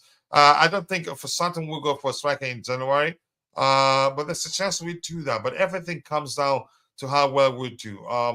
This is again, it may look far fetched at the moment, but but they really want and need to qualify for the Champions League. For that to happen, and they may feel a new goal scorer mid-season. It could be an important addition, as we talked about on here before though. Okay, that's easier said than done. The demand for prolific strikers far outweighs the supply at present. Here's the thing: two things. I think he said a lot there, and the fact remains: whether we go for a striker or not comes down to how well we're doing by the time we get to January. And Nkunku comes back. If he starts, as you can say, chipping in goals, Jackson chipping in goals, Broja chipping in goals, and Palmer scoring. And if Palmer is scoring, and what's his name, in up with our defenders and midfielders contributing to goals, I think, chances are we may not be looking to sign a striker in January. Everything comes down to where we are, where we find ourselves in come January, in my opinion. And let's see rating. Let's see what else we have here. I mean, Chelsea securing the top 4 spot is as easy for them as a lion catching an injured deer in the field. Let's see. I wouldn't say it would be easy. They are my comments. I know that. I think he knows that. He's just joking there. Let's see what else we have here. Osimhen, if they lower the price to 85 million to 100 million, we should buy him. Chances are they will end up lowering their asking price, and that's because Osimhen, after this particular season, will have just about a year and a half left on his contract. Correct me if I'm wrong. And if they waste time, you can say the lower, you can say as this contract winds down, the more, the less people are willing to pay for him. And but let's see what happens. Yes, it does. Technology is the need of the day. But that's by the way. Let's move on to the next item we have lined up. Yeah, I'm just gonna go to. Let me get AD's opinion. But AD, more importantly, nice to see you. I don't know whether you're back in Ireland or back in Nigeria, but wherever you are, I hope you're doing well. I appreciate you finding the time to join this morning. You seen? Do you see us assigning a striker in January, or do you think otherwise? Big up, coach. Big up, big up to you too, brother. I hope you're okay. It's been a minute.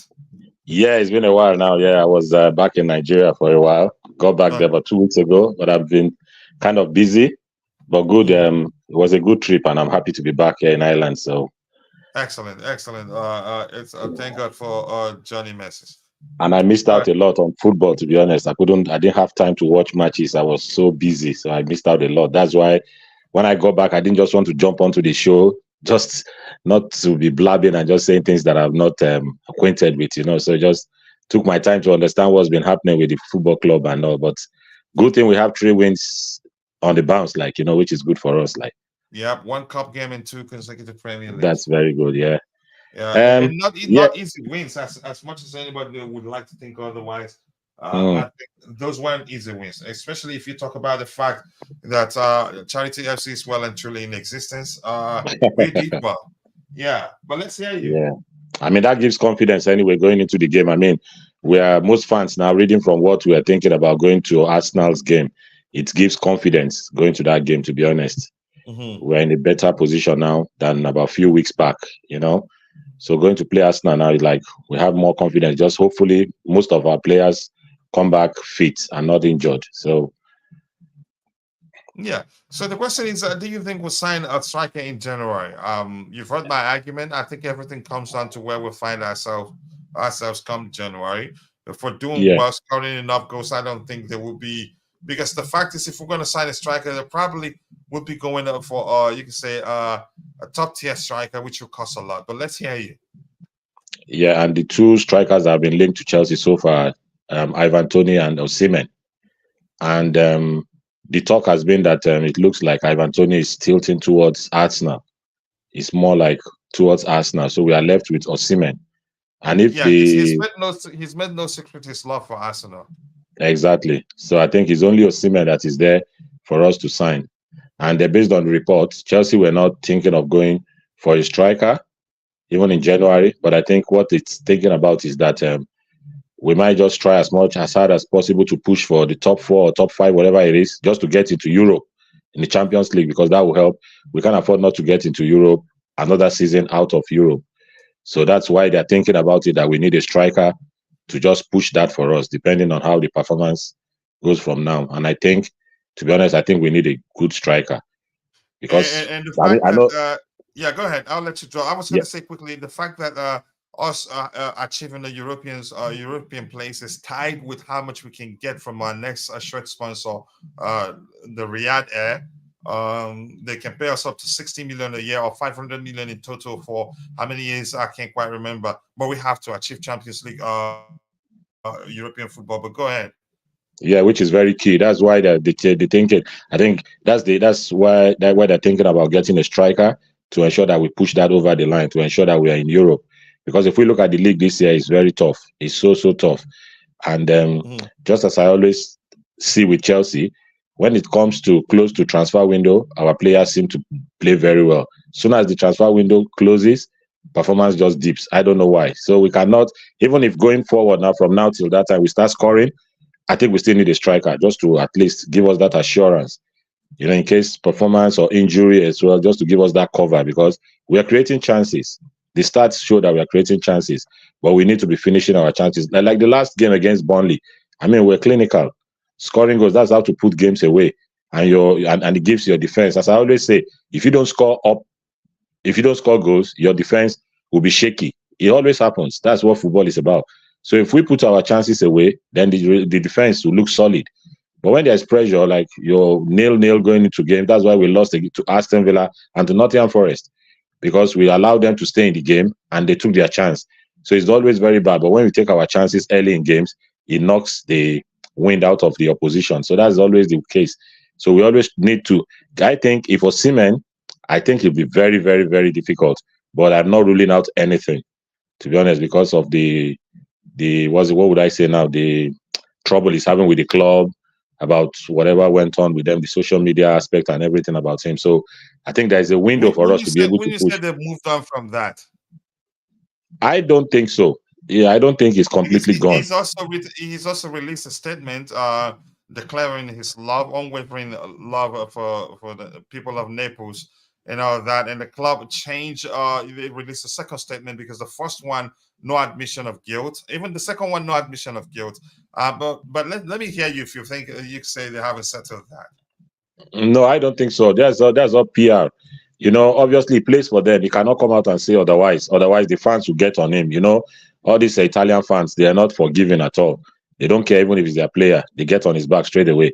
So I think he's just trying to just play it down and make sure if anything happens, it happens. But obviously there'll be whispers, there'll be talks going in and then talking to him about the prospect of playing for Chelsea. And if you listen to what Mikel just said a few days ago about him Mhm. convincing him to join Chelsea and all, I mean, there's no smoke without fire. There must be something going on about them talking. So if they can help, if you can push and see, and January and Chelsea comes up with good money, but I don't think less than 100 million. Somebody saying 85 or something million, no way. When Mhm. Ivan Toney will be costing nearly 70 or thereabout million. So I think Osimhen is younger. Osimhen is about 22 or 23. He's younger, and for me, he's more experienced in terms of playing the European Cup, European Championship, and all. I mean, in the Europe, I mean, what's it called now? The Champions League. I know he has those experience than Ivan Toney. So for me, I think he'll be more far expensive than Ivan Toney. So somebody was looking at about 150 million thereabout. So I don't know. Let me ask you this: beyond the Osimhen and Ivan Toney, do you have any other striker in mind? For me, you can say I just learned about what's his name? Is it pronounced Gulasi? Gulasi, the Stuttgart player, and I've seen his finishes. It's not about power, all about placement, intelligence. I think he's such a fine player. I think he's going under the radar, and by the time Chelsea will start showing interest, I think probably other clubs will be interested in him. I don't know if you know the player I'm talking about, Gulasi. I think I want to open his statistics here. No, to be honest, no, I don't know. I don't know that Bulesi, but you see, we need a striker that you see we cannot afford to get it wrong in terms of striker. We are not in a position to experiment on strikers this time. So Like you need an experienced United, striker. Is that what you're saying? United signed Haaland, and you can see the boy is doing well so far. But they can afford to do that because they are in a different position to Chelsea. Chelsea, we've always known that we've not always gotten it right when it comes to that number 9. So this time we can't afford to say a striker that we want to see if he's gonna work for us, or we want to try and see what way it pans out for us. No, we are not. I don't think we're in that position. We need to get a tested striker in the ilk of Osimhen and Ivan Toney. So for me, beyond those two strikers, I really don't, from the top of my head, I can't see which other striker is there that I think would come in and most probably fit in to our system easily, other than those two strikers. Okay, let's see what else we have here. I'll come to you in a bit, Jerry. Saliba is injured. We need to play through the middle and on the right side. So left wing and forward need to be on point. Arsenal, I think they're quite sure they have a good replacement for Saliba, but let's give it a shot. I just hope they start Havertz and Kieran Jorginho. They may well start him, and you see them be at their best on the day, actually, even if they played badly all season, in my opinion. Riyadh Air is our sponsor for the traveling. The Chelsea squad, not our shirt sponsor. I think the plan is to get them for the shirt sponsor after what's his name? After Infinite Athlete, which will be just for a season. I thought we have Infinite Athlete. No, just for a season. Riyadh Air, the plan is to get Riyadh Air to take over. We had a Drogba, yet we still assigned Anelka. Top teams that have top strikers. I think I agree with you. If Arsenal start Kai, we will be playing against 10 men plus.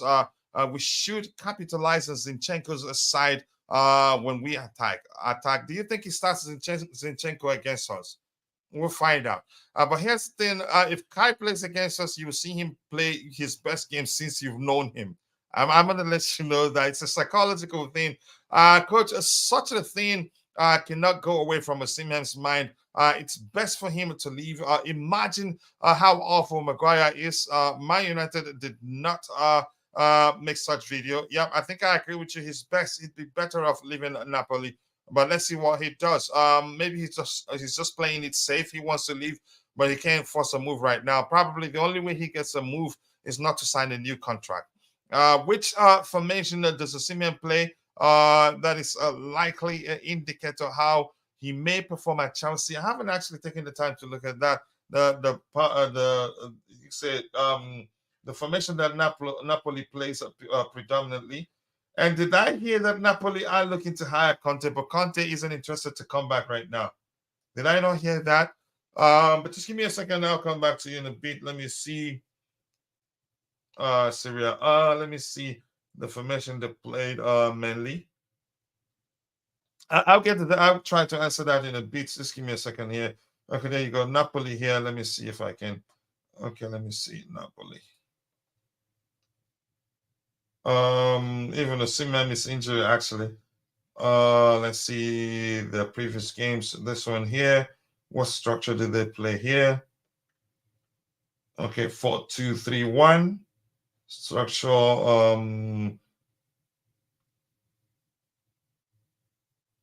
What games is this? I think probably. Let me check this one too.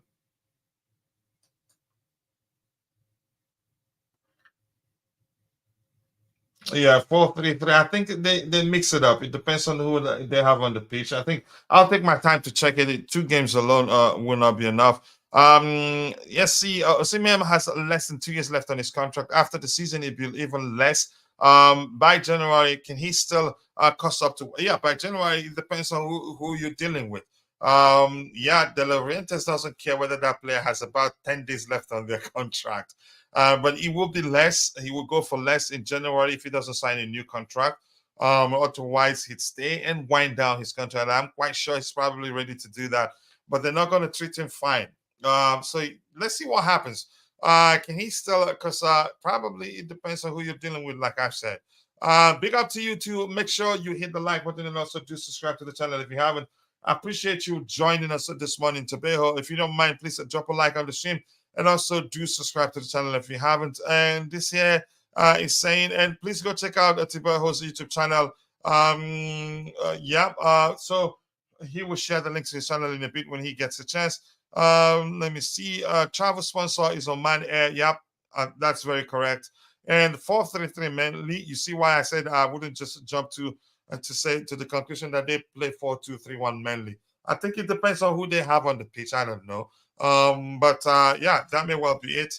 Let's see. Now Napoli plays a 4-3-3 structure. Okay, that's by the way. There's something I wanted to look at here. Did I open it? So we play 4-3-3, 4-2-3-1, 5-3-2. So maybe he could fit into our plans. Although I know the Italian league, there's a lot of focus on formation switches and tactics to outplay the opposition. And plus, if you're being honest, I think you have to also consider the players surround that you can say he has around him at Napoli. Yep. At Chelsea, the profile of players we have, you can say, and the same with that of Napoli. So those are the factors to consider. So there will be what AD will call bedding in time, maybe for lack of I don't know how to say it correctly. But go check out the Tobeho's YouTube channel. Click through the link there and subscribe to his channel and let him know I sent you. I appreciate you all finding the time to join the show. Let's see. We're looking at something here. Did I miss it? I think there's something I wanted us to talk about. Oh my gosh. I don't remember what it was right now. Was I gonna ask Eddie a question? Okay, yeah. I think I remember what we were gonna do here. This guy here. So Eddie, look at Gurasi. I don't know if I'm butchering his last name or if it's or if I'm pronouncing it correctly. And look at his current market values for 14 million euros. I'm quite sure that Stuttgart would try to get him to put pen to paper for a new contract as soon as possible, given how well he's done. And I think the whole world are paying attention. Yeah, the whole world are paying attention. And probably you haven't heard the theme. That's because you've been out for a while. So now look at him. In 7 matches, he scored 13 goals and got 1 assist. Yeah. Let's look at some other aspect of his numbers here. Matches played 7. Okay, forget about that. Let's see. What else we want to see here? Goals. Yep. Goals scored 13 goals. Goals involvement 14 in total. That's the assist makes it 14. Expected goals 9.06. That's the highest I've seen in a while. Honestly. Non-penalty XG 8.36. And you should see everything is in the 99 percentile. From goals scored, 99 percentile. Goals involvement, 99 percentile. Goals at home, everything 99 percentile. XG 99 percentile. And what else we need to see here? Let's see. Shots taken, 27 shots in total, 3.96 per game, 99 percentile. Shots on target, 17 out of 27, 2.49 per game, 99 percentile. Shots off target. Yeah, I don't really look into that one, but not bad, 1.47. He hit the woodwork 1 time. Shot conversion rate of 48.15%. That's good, honestly, in my opinion. Shot accuracy 62.96%, and shots per goal 2.08 per goal. To me, he's an excellent player. Maybe the club are probably looking at him right now because we're into that sort of thing right now. And how old is he, by the way? How old is he? You see, 27. Yeah, he's that sort of player. You can say that people started hearing much about him and very late in their career, in my opinion. 27 isn't that late. He's experienced. To me, I'd say let's look at him. But I want to hear you, Jerry C. What do you make of Gurasi? And if you're in the chat, let's hear you. Good morning, coach. Good morning, big up to evening, you. I appreciate everyone. you finding the time to join. Yeah, I was in the chat because you said that probably going to wind the show, but it was going on for a while, so I said, why not just drop out, And yeah, then I came. Eddie and OG came onto the panel, so I had to wait and hear what he has Yeah, to so say. I thought let's get the hands dirty for the weekend. It's been a while. So yeah, I mean, again, like if you see the statistics, of course it does look good, but now we are in the position that we need to. I believe we already have gone through this phase of hiring all these players for the future. Although, as you just said, he's 27 years old, so he's not that young. So the statistics does look good, but I think we might go for a player one or two like this, but generally, in my opinion, like given the how Fabrizio Romano also reported, Pochettino would be more hands-on from January. I think we'll be going for more established player, if any. Again, we are not even sure how many players will go for, maybe one or two at most in January, in my opinion. So yeah, I mean, there are many players who have great profile, who have a great price like this. But again, if we see, we have already done this work, and in my opinion, we have done this more than we should have done. We have invested too much in the youth, too much in the players who are not, proven at the highest level. And now what we need is to get the players who are in the category of like world class, or have the not the potential, but who are those players who are already there. So when you were talking about the striker just before I joined, so I think we already had this talk 2 weeks ago or so. That time I was not sure, but I think there's more of a possibility now that we'll probably go for a striker in January, because of two reasons. First, I was thinking, let's say if Nicholas Jackson or Broja start scoring, we start winning games. Maybe we'll not go for it, but again, that could still become even even a more convincing reason for Pochettino and the sporting directors to go for it. Let's say if we are hanging around 5th and 6th by Christmas, so we want to make sure we'll finish in the Champions League. And one more thing I was just thinking, as you guys were discussing, what is the guarantee if we not go for a striker, and especially Osimhen, then he might even go elsewhere, right? So it really depends. If we really want him, then we might go, and we'll probably go and get him in January. So yeah, that's my take. So it's interesting. Until analyst Nicholas Jackson or Broja like set the world on fire, that will be another thing, another story. Yeah, yes, then it's very clear. Whether we sign a striker or not in January comes down to how well we're doing at the time. If we're doing really well and well placed on the table, I don't think the club will spend that much money on a big name striker. But let's say you're AD. I'm sure you were paying attention when we're going through his Jurassic numbers. I think the biggest problem here, I'm quite sure if Konstantin Datin was in the chat, he'd say already that he's beyond the age bracket of the sort of players we're signing right now. But after looking at these numbers, what do you think? Those numbers are not bad. But I agree with what Jerry said. I mean, like I said, if we're in a position where we need to get a striker in January, and then we still have Jackson and all, I think, like I said, it's more like we're going to get a striker in January, because like we all agree that if we are pushing for the top 5 or top 4, top 5, whatever it's going to turn out to be at the end of the season, and if we are in and around there, we need a striker to get us across over the line. But looking at his stats, if I look at this, I've just gone through myself here. He's playing for Guinea national team now since 2022. I mean 2022. Yeah, 2022. He's playing for Guinea. He's played 7 times and he scored twice. So he's only played for France up until the under 20 age category. So his stats might be very good. He scores a lot of goals. I've seen he's played for Auxerre. He's played for Cologne. He's played for Rennes, and then up now to Stuttgart. So if those stats are something that we want to look at and say, even though it might come cheaper, but I don't think the stage where we are now, we don't want to go for a cheap striker anymore. Let's go for that big striker if it's available. If Osimhen is available, I would rather take Osimhen. Osimhen has done it. He's played for Wolfsburg. He's played for Lille. He's got Champions League experience. He's got everything, and his age is still very young. So for me, I think Osimhen will fit into Chelsea more than I've not watched. I'm going to take my time now and watch this guy play, to be honest, so that I'll have a better perspective of him. So, but if we look at it, we have Jackson, we have Nkuku, we have Broja as it stands.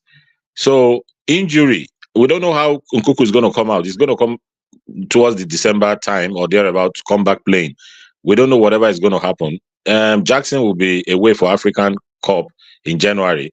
Osimhen too, the same. They'll be away in January for the African Cup of Nations.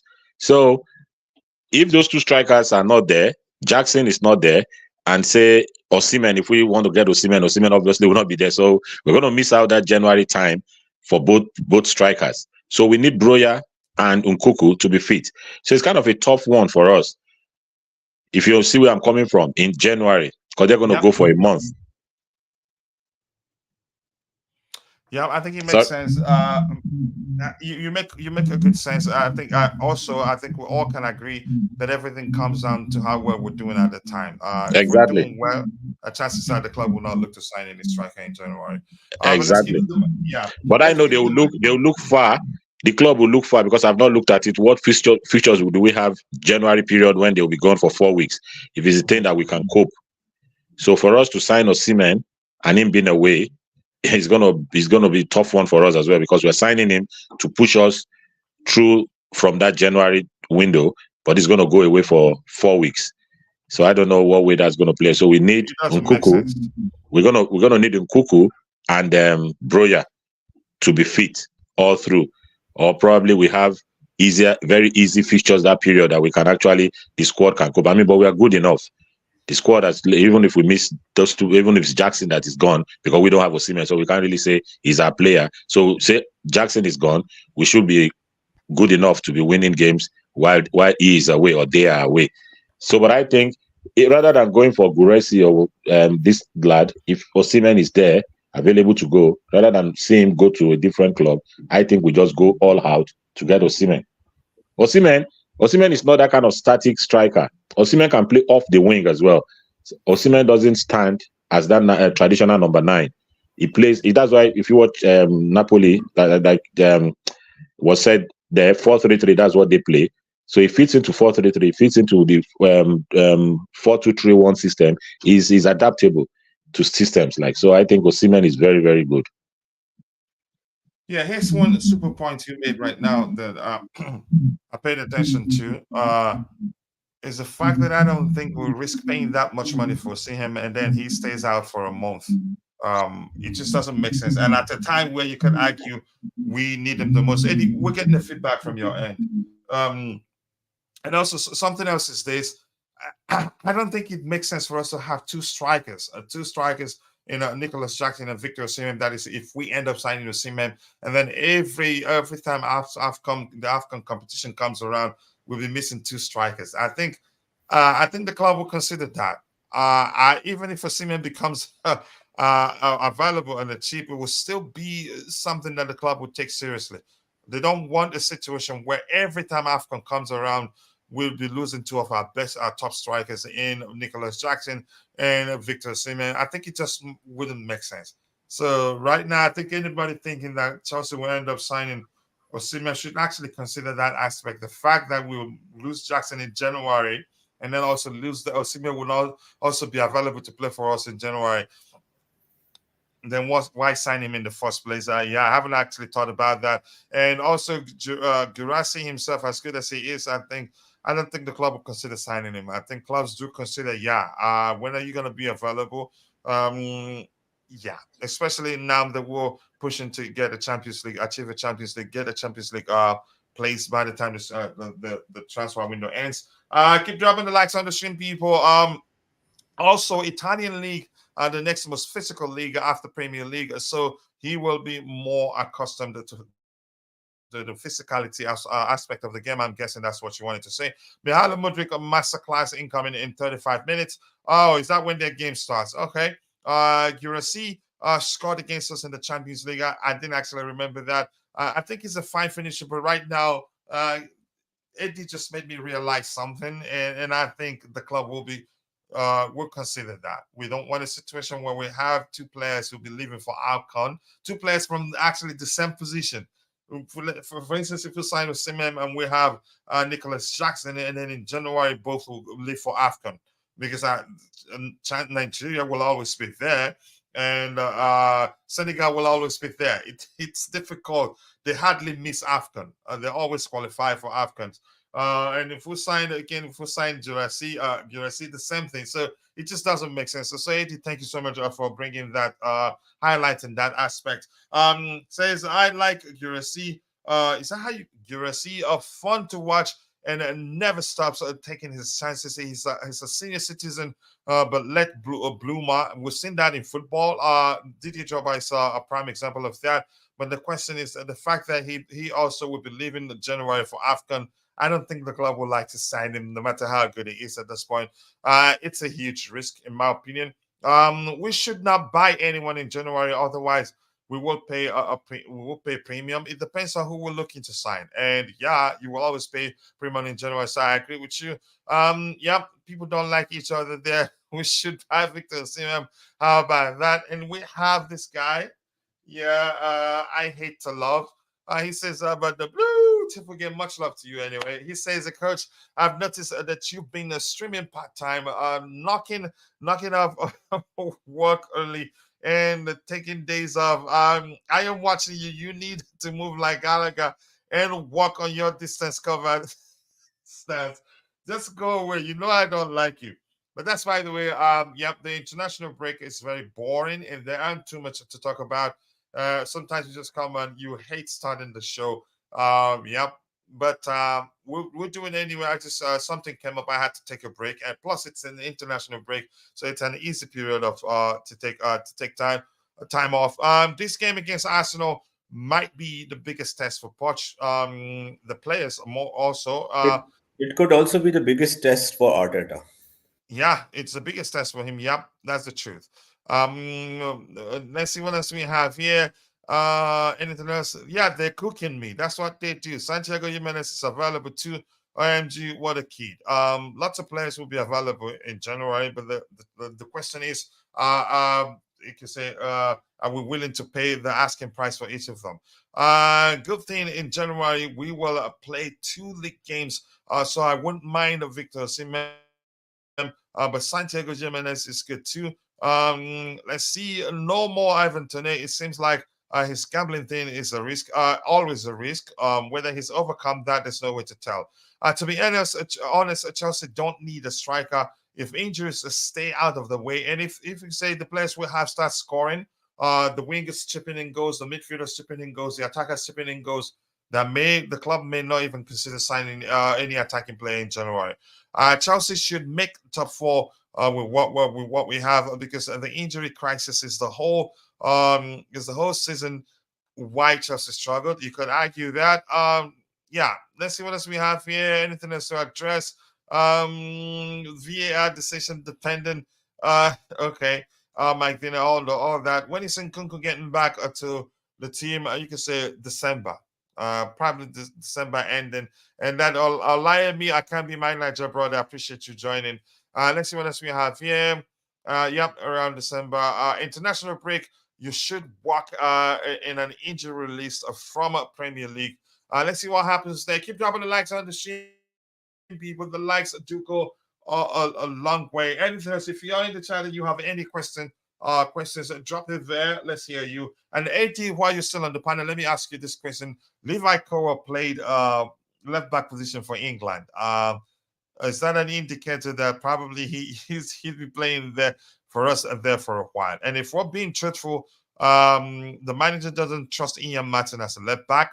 Ben Chilwell is hardly fit, and who else? Marco Correa is playing into right back position, and I think he probably ends up playing there against Arsenal too. But let's hear you. Do you think we'll be seeing Levi Colwill in the left back position for a while? I think it's a very good thing for the club to be able to have a Colwell fitting in there properly, because it's been an issue for us whenever Ben Chilwell is out, and we don't seem to have the best of Cucurella on that side.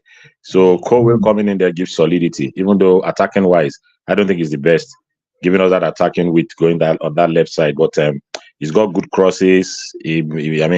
But sometimes he could be very slow trying to get back to shape. It looks like he's kind of lethargic sometimes. He doesn't feel that energy of running back. Maybe he's not used to playing as a left back because it demands running when you're a left back rather than a center back.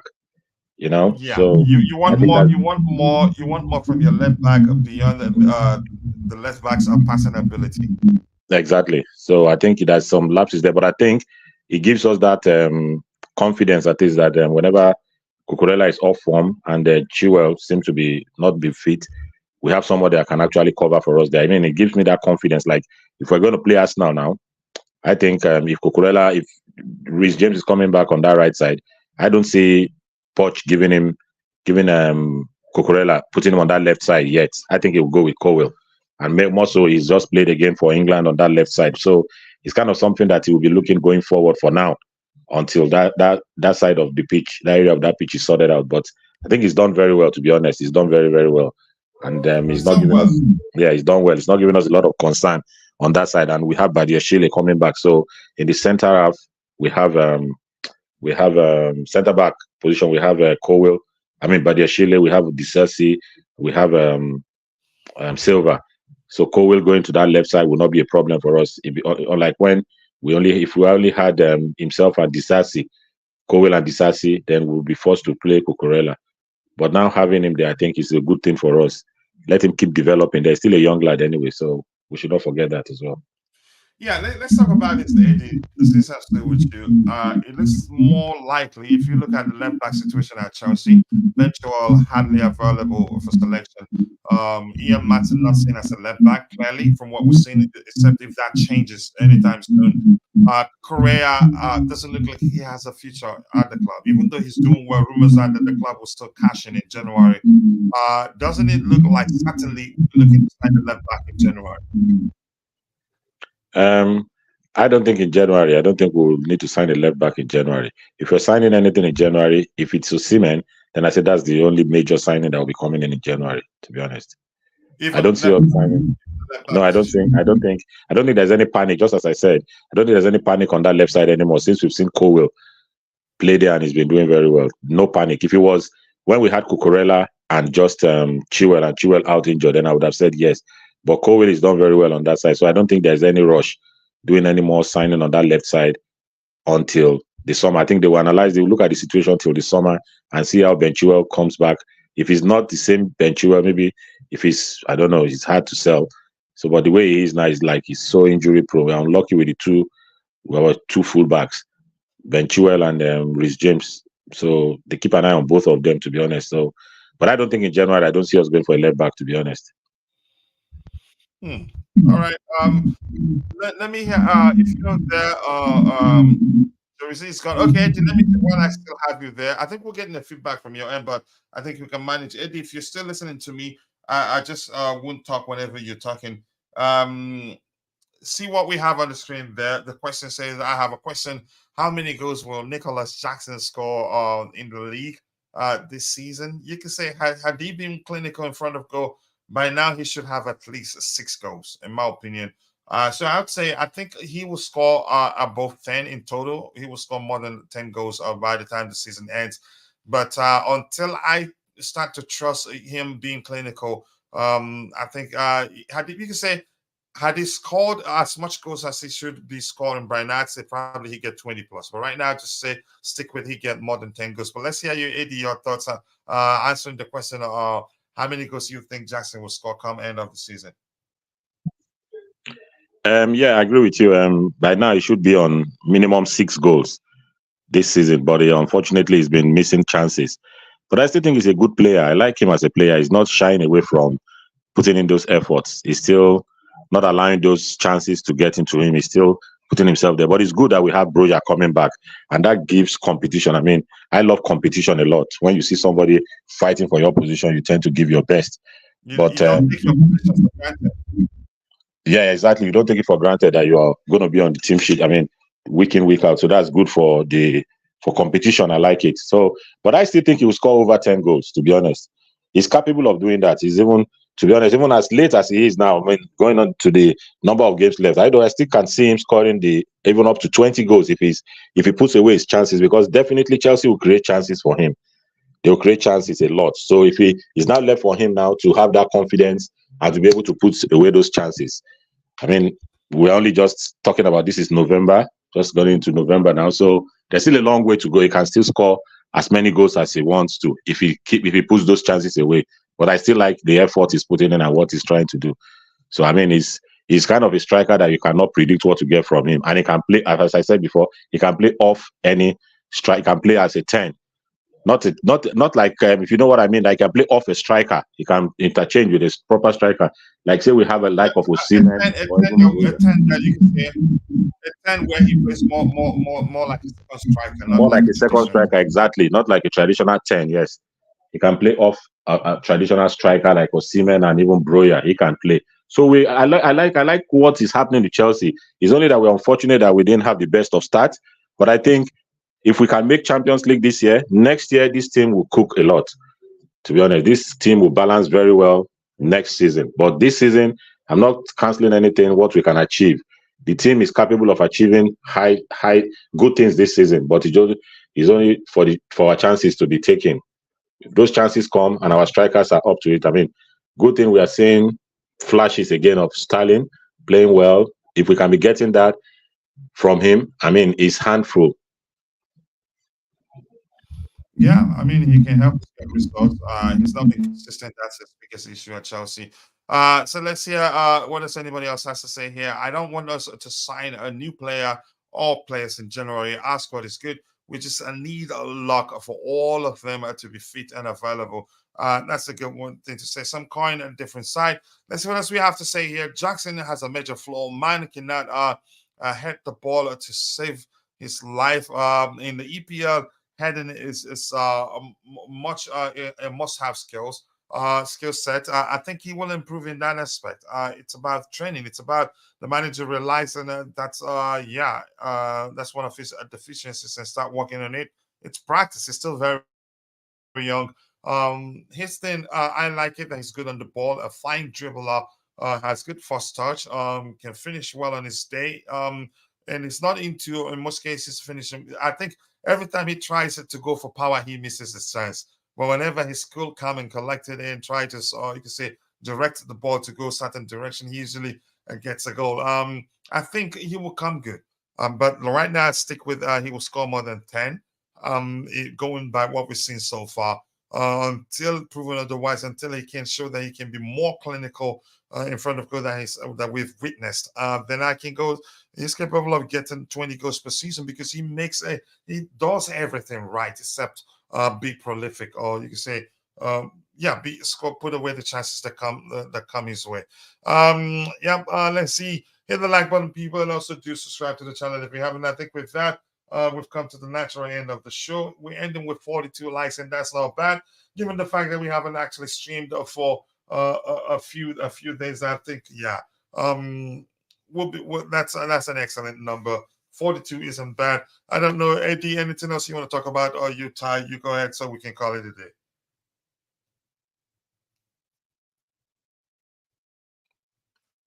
All right, it doesn't look like this. Yeah, go ahead, Eddie. If you have anything to talk about, go ahead, shoot for it. No, it's been a lovely show, and I'm happy to be back. Thanks a lot, Coach. Much appreciated. Thank you, and I'm happy that y'all what you traveled from went well. You've been busy, I understand. Bills don't pay themselves, brother, so I totally understand. So with that, I want to say thank you to Ty, thank you to AD, thank you to Jerry C, who was also on the panel, and thank you to the coolest Chelsea. Please, if you're there still, go check out his YouTube channel. Just click the three dots to his name and click on go to channel, subscribe, and let him know I sent you. And also I have Deborah Malcolm Jew. Much love to you. Tommy Bryan being with us all day. I appreciate you. And the blue to forget. Much love to you, brother. I cannot thank you enough. And Giovanni Jafta, much love to you. And if I miss your name, apologies. I'm only human. See you guys next time. God bless us all, and bye.